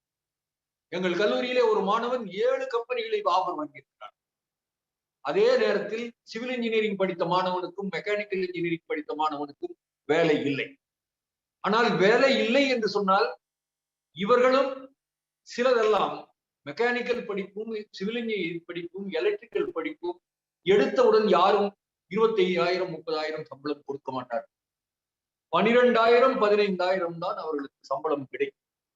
ஆனால் ஒரு 15 வருடங்கள் பணியாற்றிய பிறகு பார்த்தால் இந்த கம்ப்யூட்டர்ல இருக்கக்கூடிய மாணவன் என்ன சம்பளம் வாங்குகிறானோ அதை விட 5 மடங்கு அதிகம் சம்பாதிக்கக்கூடிய அளவு அவன் உயர்ந்திருப்பான், அல்லது தனியாக ஒரு தொழில் ஆரம்பித்திருப்பான். நீங்கள் நினைத்து பாருங்கள், நான் சிவில் இன்ஜினியரிங் பட்டதாரியாக இல்லாமல் இருந்திருந்தால், சிவில் இன்ஜினியரிங் டிப்ளமோ படித்துவிட்டு நான் தொழில் செய்கின்றவனாக இல்லாமல் வெறும் ஆசிரியராக மட்டும் பணியாற்றி இருந்தால் இன்று ஓய்வு நாட்காலியிலே படுத்துக் கொண்டுதான் இருப்பேன். இன்றைக்கும் என்னுடைய 75வது வயதிலும் நான் ஓடிக்கொண்டிருக்கிறேன் என்றால் நான் சிவில் இன்ஜினியரிங் படித்திருக்கிறேன். மெக்கானிக்கல் இன்ஜினியரிங் படித்தவர்களும் அவர்கள்தான். அவர்களுக்கு ஓய்வு என்பது அவர்கள் உழைக்க முடியாமல் போகின்ற பொழுதுதான். எலக்ட்ரிக்கல் இன்ஜினியருக்கும் அப்படிதான். ஆனால் கம்ப்யூட்டர் இன்ஜினியருக்கெல்லாம் அப்படி இல்லை. 45 வயதிலே அவர்களுக்கு முதுகு வலி வந்துவிடும், அவர்கள் வேலையை விட்டு வர வேண்டியது. ஆனால் ஆரம்ப காலத்தில் இன்றைக்கு இருப்பது where there is flower there people run away என்று சொல்வார்கள். அங்கேதான் மனம் வீசுகிறது, அங்கேதான் பிஸ்கட்டுகள் இருக்கின்றது, அதை போகிறார்கள். எனவே படிப்பு என்பது எதை படித்தாலும் சரியாக படிப்பவனுக்கு வேலை வாய்ப்புகள் உறுதி. ஏன் நான் அடிக்கடி சொல்வேன், why do you want to go where you seeking a job? Don't be job seekers, be job makers. அதுக்கு நீ ஒரு 5 ஆண்டுகளோ 10 ஆண்டுகளோ அடுத்தவர்களிடம் உழைக்க வேண்டும். உன்னுடைய வியர்வை நிலத்தில் பட்டால் தான் உனக்கு அதனுடைய அருமை தெரியும். நீ ஒருவரிடத்திலே மிக கஷ்டப்பட்டு உழைத்தால் நாளைக்கு 4 பேருக்கு வேலை கொடுப்பனாக நீ மாற முடியும். ஒன்று பார்த்துக் கொள்ளுங்கள், our youngsters are very lazy. They want to live in a comfortable lazy zone. ஒரு 30,000 சம்பளத்தோடு வேலைக்கு போக வேண்டும், இன்னொரு 30,000 சம்பளம் வாங்கக்கூடிய ஒரு பொண்ணை கட்டிக்கொள்ள வேண்டும், இருவரும் சேர்ந்து ஒரு கார் வாங்க வேண்டும், ஒரு பிளாட் வாங்க வேண்டும், 2 குழந்தைகளை பள்ளியிலே சேர்க்க வேண்டும், காலமெல்லாம் இஎம்ஐ கட்டி கொண்டிருக்க வேண்டும். அந்த வட்டத்துக்குள் தான் வாழ விரும்புகிறார்களே தவிர துணிச்சலாக போவோம். 10,000 ரூபாய் கொடுத்தாலும் சரி, 12,000 ரூபாய் கொடுத்தாலும் சரி, ஒரு மிடில் கிளாஸ் ஒர்க் ஷாப்பிலே வேலைக்கு சேர்ப்போம். அதில் அவர்கள் என்ன செய்கிறார்களோ அந்த முதலாளிகள் அதை பார்ப்போம், கடனை வாங்குவோம், பெற்றோர்களினுடைய கேட்போம், நண்பர்களுடைய கேட்போம், சொந்தமாக ஒரு தொழில் செய்வோம், 2 சிஎன்சி லேத்தை வாங்கி போட்டு நாமே ஒருவனை கூட வைத்துக் கொள்வோம். ஒரு முதலாளி ஒரு தொழிலாளியாக வேலை பார்ப்போம். அதுவே ஒரு முதலாளி 10 தொழிலாளியாக மாறக்கூடிய வாய்ப்புகள் என்கின்ற நம்பிக்கை வேண்டும். But today's youngsters they want to live in a lazy and comfortable zone. அதுதான் காரணம். எங்கே ஈஸியாக வாழ முடியுமோ அதை நோக்கி ஓடிக்கொண்டிருக்கிறார்கள். அந்த ஓட்டம் இருக்கக்கூடாது. அந்த ஓட்டம் இல்லாமல் இருந்தால் எந்த கோர்ஸை எடுத்தாலும் அவர்கள் வெற்றி பெற முடியும். இதுதான் அவர்களுக்கு நான் சொல்லுவது. ஏன் நீ பிஇ படித்து விட்டு வேலைக்கு இன்ஜினியராகவே போக வேண்டும் என்று நினைக்கிறாய்? பிஇ படித்து விட்டு சட்டம் படி, பிஏ படித்து விட்டு டிஎன்பிசி யூபிஎஸ்சி பரீட்சை எழுது, ஒரு அட்மினிஸ்ட்ரேட்டர் அப்போ, ஒரு வியாபாரி அப்போ, ஒரு தொழில் முனைவோர் அப்போ. எல்லாவற்றுக்கும் தயாராக இருக்கக்கூடியவர்களுக்கு எந்த படிப்பு படித்தாலும் தோல்வியே இல்லை, வேலை இல்லை என்பதற்கு இடமே இல்லை. என்னை பொறுத்தவரை நான் நிறைய பேர், உங்களுக்கு தெரியும், கிளாசிக் போல சிவராமன் என்னுடைய சிவில் இன்ஜினியரிங் ஸ்டூடெண்ட்.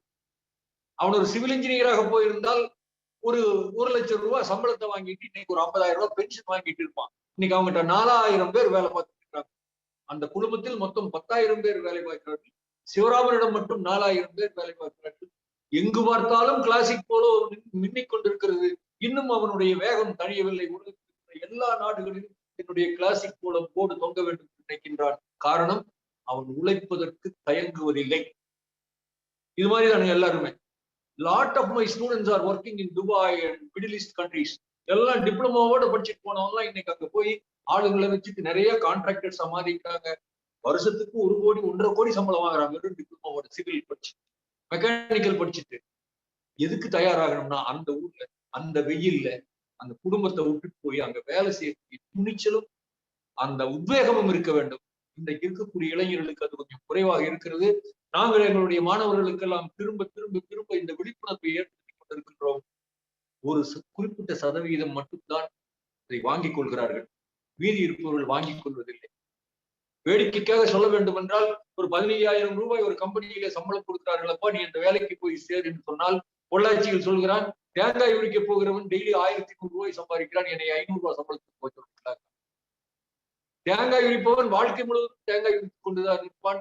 நீ இன்றைக்கு போய் அங்கே அப்ரண்டிஸ் இன்ஜினியராக சேருவாய், சில நாள் கழித்து நீ சீஃப் இன்ஜினியராக மாறுவாய். Comparison should not be between a man who will be all conductor வாழ்க்கை முழுவதும் கண்டக்டரா தான் இருப்பான், டிரைவர் வாழ்க்கை முழுவதும் டிரைவரா தான் இருப்பான். பட் அப்படி இல்லை, நீ இன்ஜினியர் சூப்பர்வைசரா ட்ரெயினியா போறவன் நாளைக்கு சீஃப் இன்ஜினியர் ஆகலாம் அப்படிங்கிற ஒரு விழிப்புணர்வை நாங்கள் எல்லாம் மாணவர்களுக்கு சொல்லிக் கொடுத்துக் கொண்டிருக்கின்றோம்.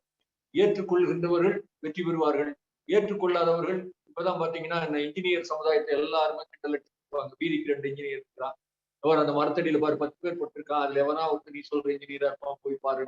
எல்லாம் நீங்க பார்த்திருப்பீங்க, நிறைய வாட்ஸ்அப்ல எல்லாம் வந்துட்டு இருக்கு.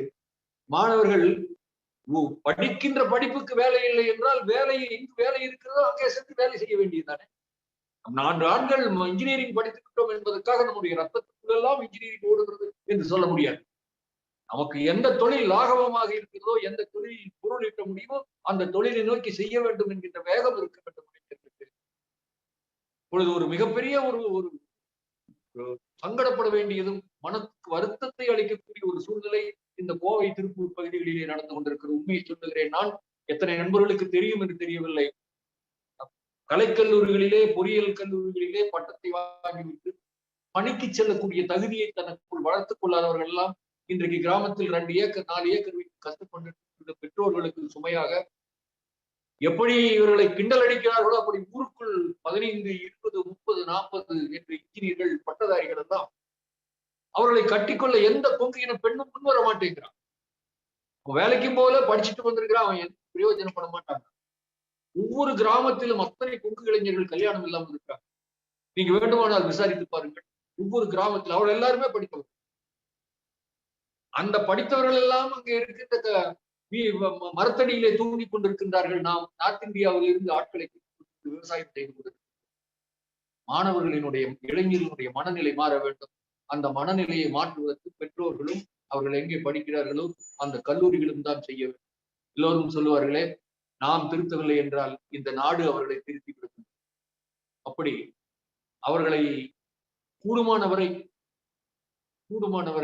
நண்பர்களும் உறவினர்களும் பெற்றோர்களும் தான் சொல்லி திருத்த வேண்டும். அப்படி திருத்தவில்லை என்றால் நம்முடைய இளைஞர் சமுதாயத்தினுடைய ஒரு பகுதி அழிவை நோக்கி சென்று கொண்டிருக்கிறதா என்று நான் அடிக்கடி இந்த பொள்ளாச்சியிலே இருக்கக்கூடிய நித்யானந்தம் என்பவர் இந்த கோவை மாவட்டத்தினுடைய கொங்கு அமைப்பாளராக இருக்கிறார். அவருடைய என்னுடைய மாணவர்.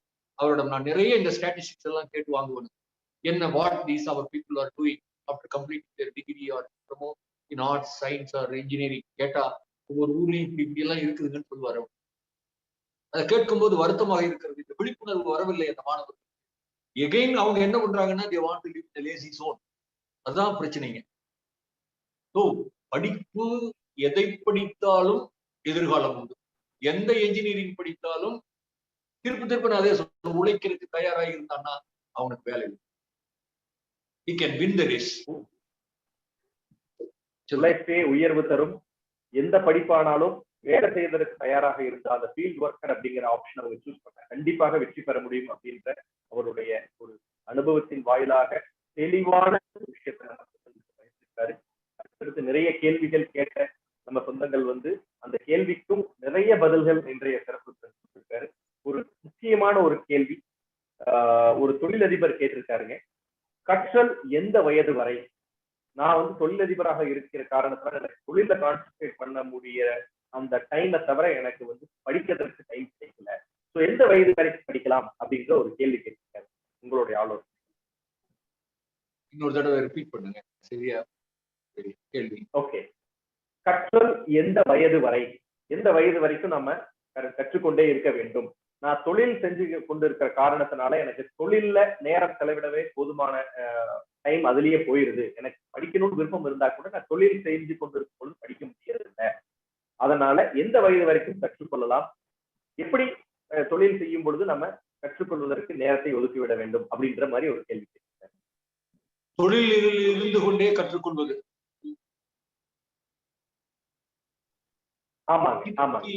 ஆசிரியர் வேண்டும் என்கின்ற அவசியம் இல்லை. வகுப்பறைகளுக்கு செல்ல வேண்டும் என்கின்ற அவசியம் இல்லை. நமக்கு இன்றைக்கு நீங்கள் எந்த ஒரு பொருளில் எந்த டாபிக்கில் நீங்கள் தெரிந்து கொள்ள வேண்டும் என்று நினைக்கின்றீர்களோ, அன்றைக்கெல்லாம் சொல்வார்கள் மாதா பிதா குரு தெய்வம் என்று. இன்றைக்கு மாதா பிதா கூகுள் தெய்வம் என்கின்ற காலம் வந்திருக்கிறது.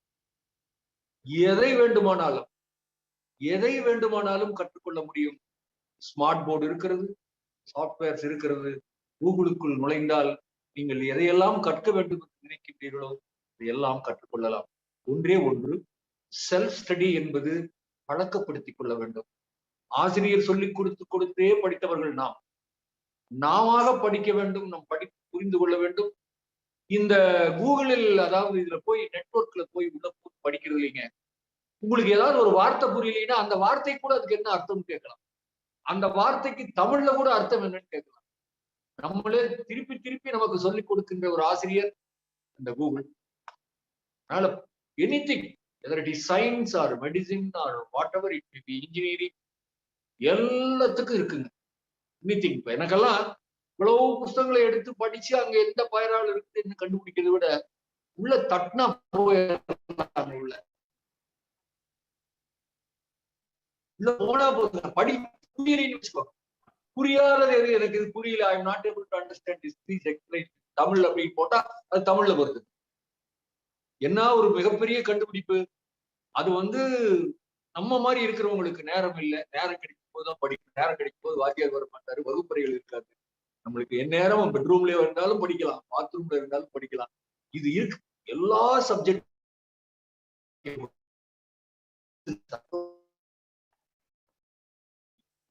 Googling and study.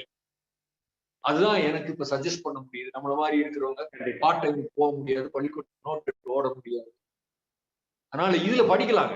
நான் நிறைய படிக்கிறேன். இப்போ இந்த வயசுக்கு அப்புறமும் நான் நேரம் ஃப்ரீயா இருக்கும் போதெல்லாம் உள்ள போய் ஏதாவது ஒண்ணு பார்த்துட்டு இருப்பேன். அதனால அது ஒண்ணுதான் நமக்கு தீர்வு. தான் அதுல என்னன்னா, ஆரம்ப காலத்துல கொஞ்சம் கஷ்டமா இருக்கு. முன்னாடி உட்கார்ந்து பார்த்து பொறுமையா பழகிட்டோம்னா அப்புறம் you will become addict to that. You will be always trying to know things what you don't know. அது வந்துருக்கு, டெஃபினட்டா வரும். இன்றைய சிறப்பு விருந்தினர் நமக்கு கூறியது போல் ஒரு சிறிய ஒரு விஷயம் என்னன்னா, என்னுடைய நண்பர் சாஃப்ட்வேர் இன்ஜினியரா இருக்கிறவர் சொல்லுவார், கூகுளை வந்து பேன் பண்ணிட்டா எங்களால ப்ரோக்ராமிங்கே போட முடியாது அப்படின்ற அளவுக்கு அவங்க அந்த கூகுளை யூஸ் பண்ணி தான் அவங்களுடைய மாத சம்பளத்தையே வந்து கூகுள் தான் கற்றுக் கொடுத்து அவர்களுக்கு வந்து அது சம்பளத்துக்கு வழி பண்ற அளவுக்கு இன்னைக்கு வந்து எல்லாருமே கூகுளை யூஸ் பண்ற ஒரு சிச்சுவேஷன் இருக்கும் பொழுது இன்றைய சிறப்பு விருந்தினர் மிகவும் தெளிவாக நமக்கு புரிய வச்சிருக்கிறது. எந்த வயதிலும் கற்றுக்கொள்ளலாம். கற்றுக்கொள்ளணும் அப்படிங்கிற எண்ணம் இருந்தா நீங்களே செல்ஃப் ஸ்டடி செய்து உங்களுடைய தொழிலுக்கு தேவையான அடுத்த கட்ட நடவடிக்கை என்னென்ன விஷயங்கள் நீங்க தெரிஞ்சுக்கணுமோ அது எல்லாமே நீங்க கற்றுக்கொள்ளலாம். கற்றல் இருக்கு, வயது வரம்பு கிடையாது அப்படின்னு அருமையா நமக்கு புரிய வச்சிருக்காரு. அடுத்த ஒரு முக்கியமான ஒரு கேள்வி, இன்றைய நமது பெண்கள் அவர்களுடைய தொழில் ஈடுபாடுல நிறைய இன்னல்களை சந்திச்சு கொண்டிருக்கின்றாங்க. அந்த தொழில் ஈடுபாடுகள்ல பெண்கள் வெற்றிகரமாக வர வேண்டும் என்றால் ஒரு தகப்பன் ஸ்தானத்திலிருந்து அல்லது ஒரு கல்லூரி முதல்வர் ஸ்தானத்திலிருந்து ஒரு பேராசிரியர் ஸ்தானத்திலிருந்து அவர்களுக்கு அந்த பெண்களுக்கு உங்களுடைய அறிவுரைகள் என்ன அப்படின்னு உங்களுடைய ஆலோசனைகள் என்ன? இன்னொரு தடவை சொல்லுங்க, எனக்கு கொஞ்சம் ஆடியபிளா இல்ல. ஆடிபிளா இல்ல, இன்னொரு டைம் எக்ஸ்பிளைன் பண்றேங்க. இன்றைய பெண்கள் தொழில் முனைவோராக வரும் பொழுது அவர்களுக்கு நிறைய இன்னல்கள் அவர்களுடைய சமுதாயத்தில் இருந்து வருகின்றது. அந்த தொழில் முனைவோராக வரக்கூடிய அந்த பெண்களுக்கு உங்களுடைய ஆலோசனைகள் என்ன அப்படிங்கிறத அவங்களுடைய கேள்வி.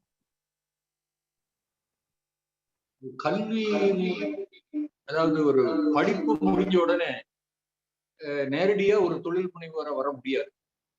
ஒரு மீடியம் இண்டஸ்ட்ரி அல்லது ஈவன் ஸ்மால் ஸ்கேல் இண்டஸ்ட்ரி, அவங்க எந்த தொழிலை செய்யணும்னு நினைக்கிறாங்களோ அந்த தொழில வந்து ஒரு சின்ன முதலாளி அல்லது ஒரு மீடியம் முதலாளி, நம்ம ஹெவி லார்ஜ் ஸ்கேல் இண்டஸ்ட்ரியில போனா எல்லாத்தையும் கத்துக்க முடியாது. ஒரு சின்ன இண்டஸ்ட்ரியில போனோம்னா, ஒரு medium industry or small scale இண்டஸ்ட்ரியில போனோம்னா அங்க வேலை செய்யணும். யாரா இருந்தாலும் சரி, கோடீஸ்வரன் வீட்டு மகனா இருந்தாலும் அதுல போய் வேலை செய்யணும்.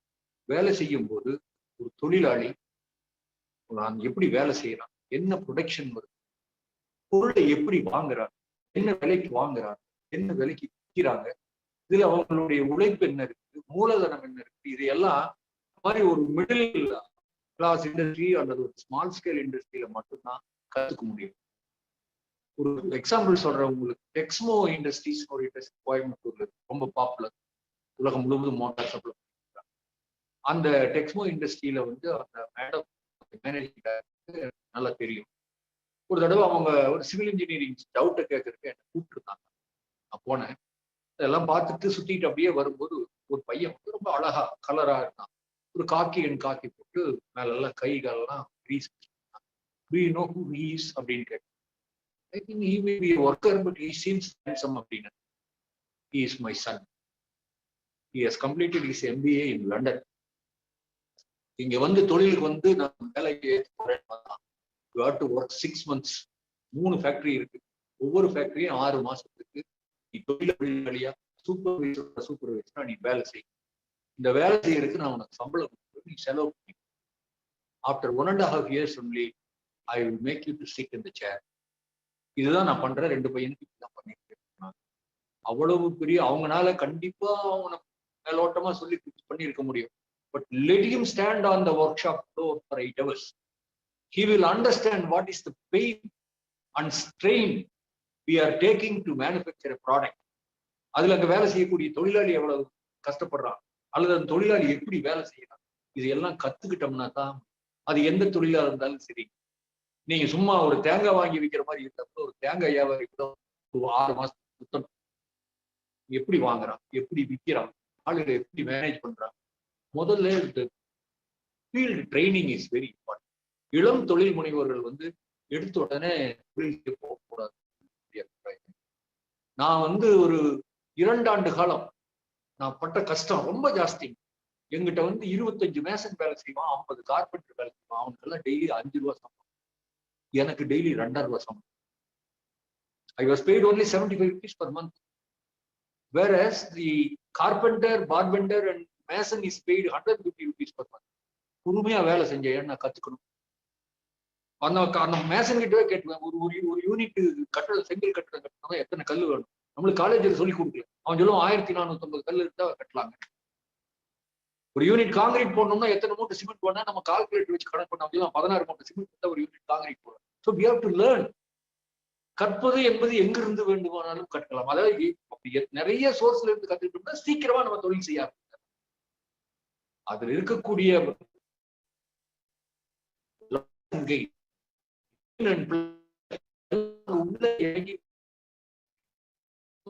இளம் குறைஞ்சது 2 வருஷம் ஆகுது.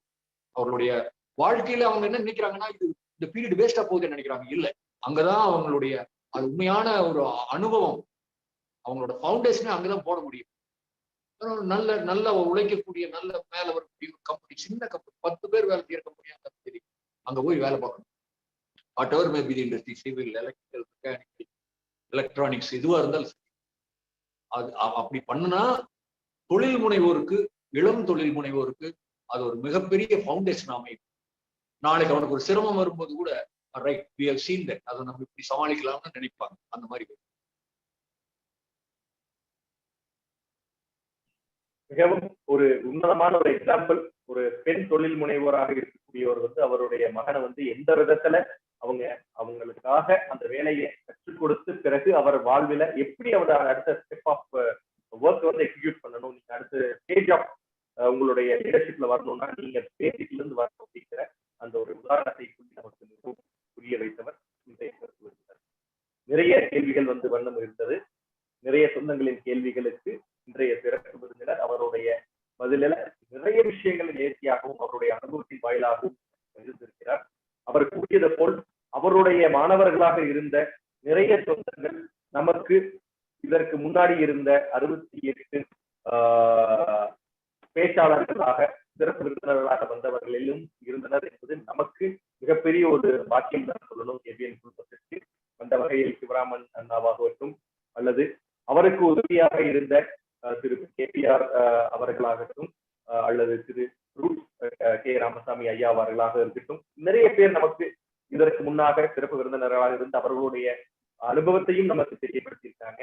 அந்த வகையில இன்றைய சிறப்பு விருந்தினர் டாக்டர் திரு பி அப்புக்குட்டி ஐயா அவர்கள் கேபிஎன் குளோபல் மற்றும் Kongu business network KPN association Tamil Nadu இணைந்து வழங்கிய இந்த காணொலி தொகுப்பிற்கு நமக்கு நேரம் ஒதுக்கி அவர்களுடைய அனுபவத்தை பகிர்ந்ததற்கு நமது சொந்தங்களுக்கு அவர்களை சார்பாகவும் ஒரு மனமார்ந்த நன்றியை ஐயாவுக்கு தெரிவித்து இன்றைய உரையை நிறைவு செய்வதற்கு ஐயா அவர்களுக்கு இந்த கால நேரத்தை கருதி நமது சொந்தங்களுக்கு சார்பாக நிறைய பேர் அவர்களுடைய மிக சந்தோஷமான தருணங்களை அவர்களுடைய சேட் வாயிலாக தெரிவிச்சிருக்காங்க. நிறைய பேர் உங்களுடைய மாணவர்களாகவும் இருந்திருக்கிறார்கள்.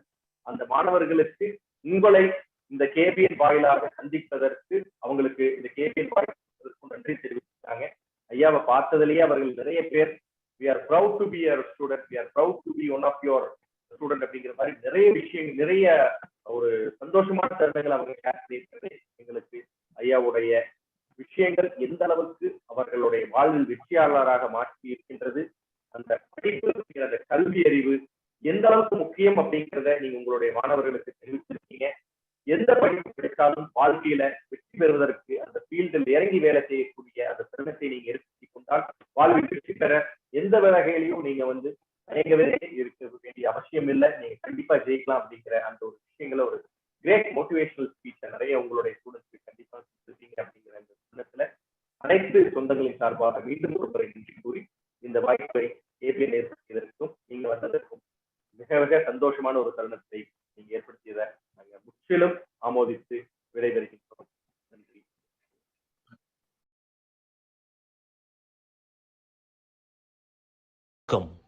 தொழில் மற்றும் வணிகம் செய்யும் கொங்கு வேளாள கவுண்டர் சொந்தங்களை இணைக்கும் பாலமாக கேபிஎன் குளோபல் என்ற டெலிகிராம் குரூப் செயல்பட்டு வருகிறது. 39 நாடுகளைச் சேர்ந்த 3585 கொங்கு வேளாள கவுண்டர் சொந்தங்கள் அதில் ஒரே குடும்பமாக தொழில் விவரங்களையும் தொழில் வாய்ப்புகளையும் அவர்களுக்குள் பரிமாறிக்கொண்டு உள்ளார்கள்.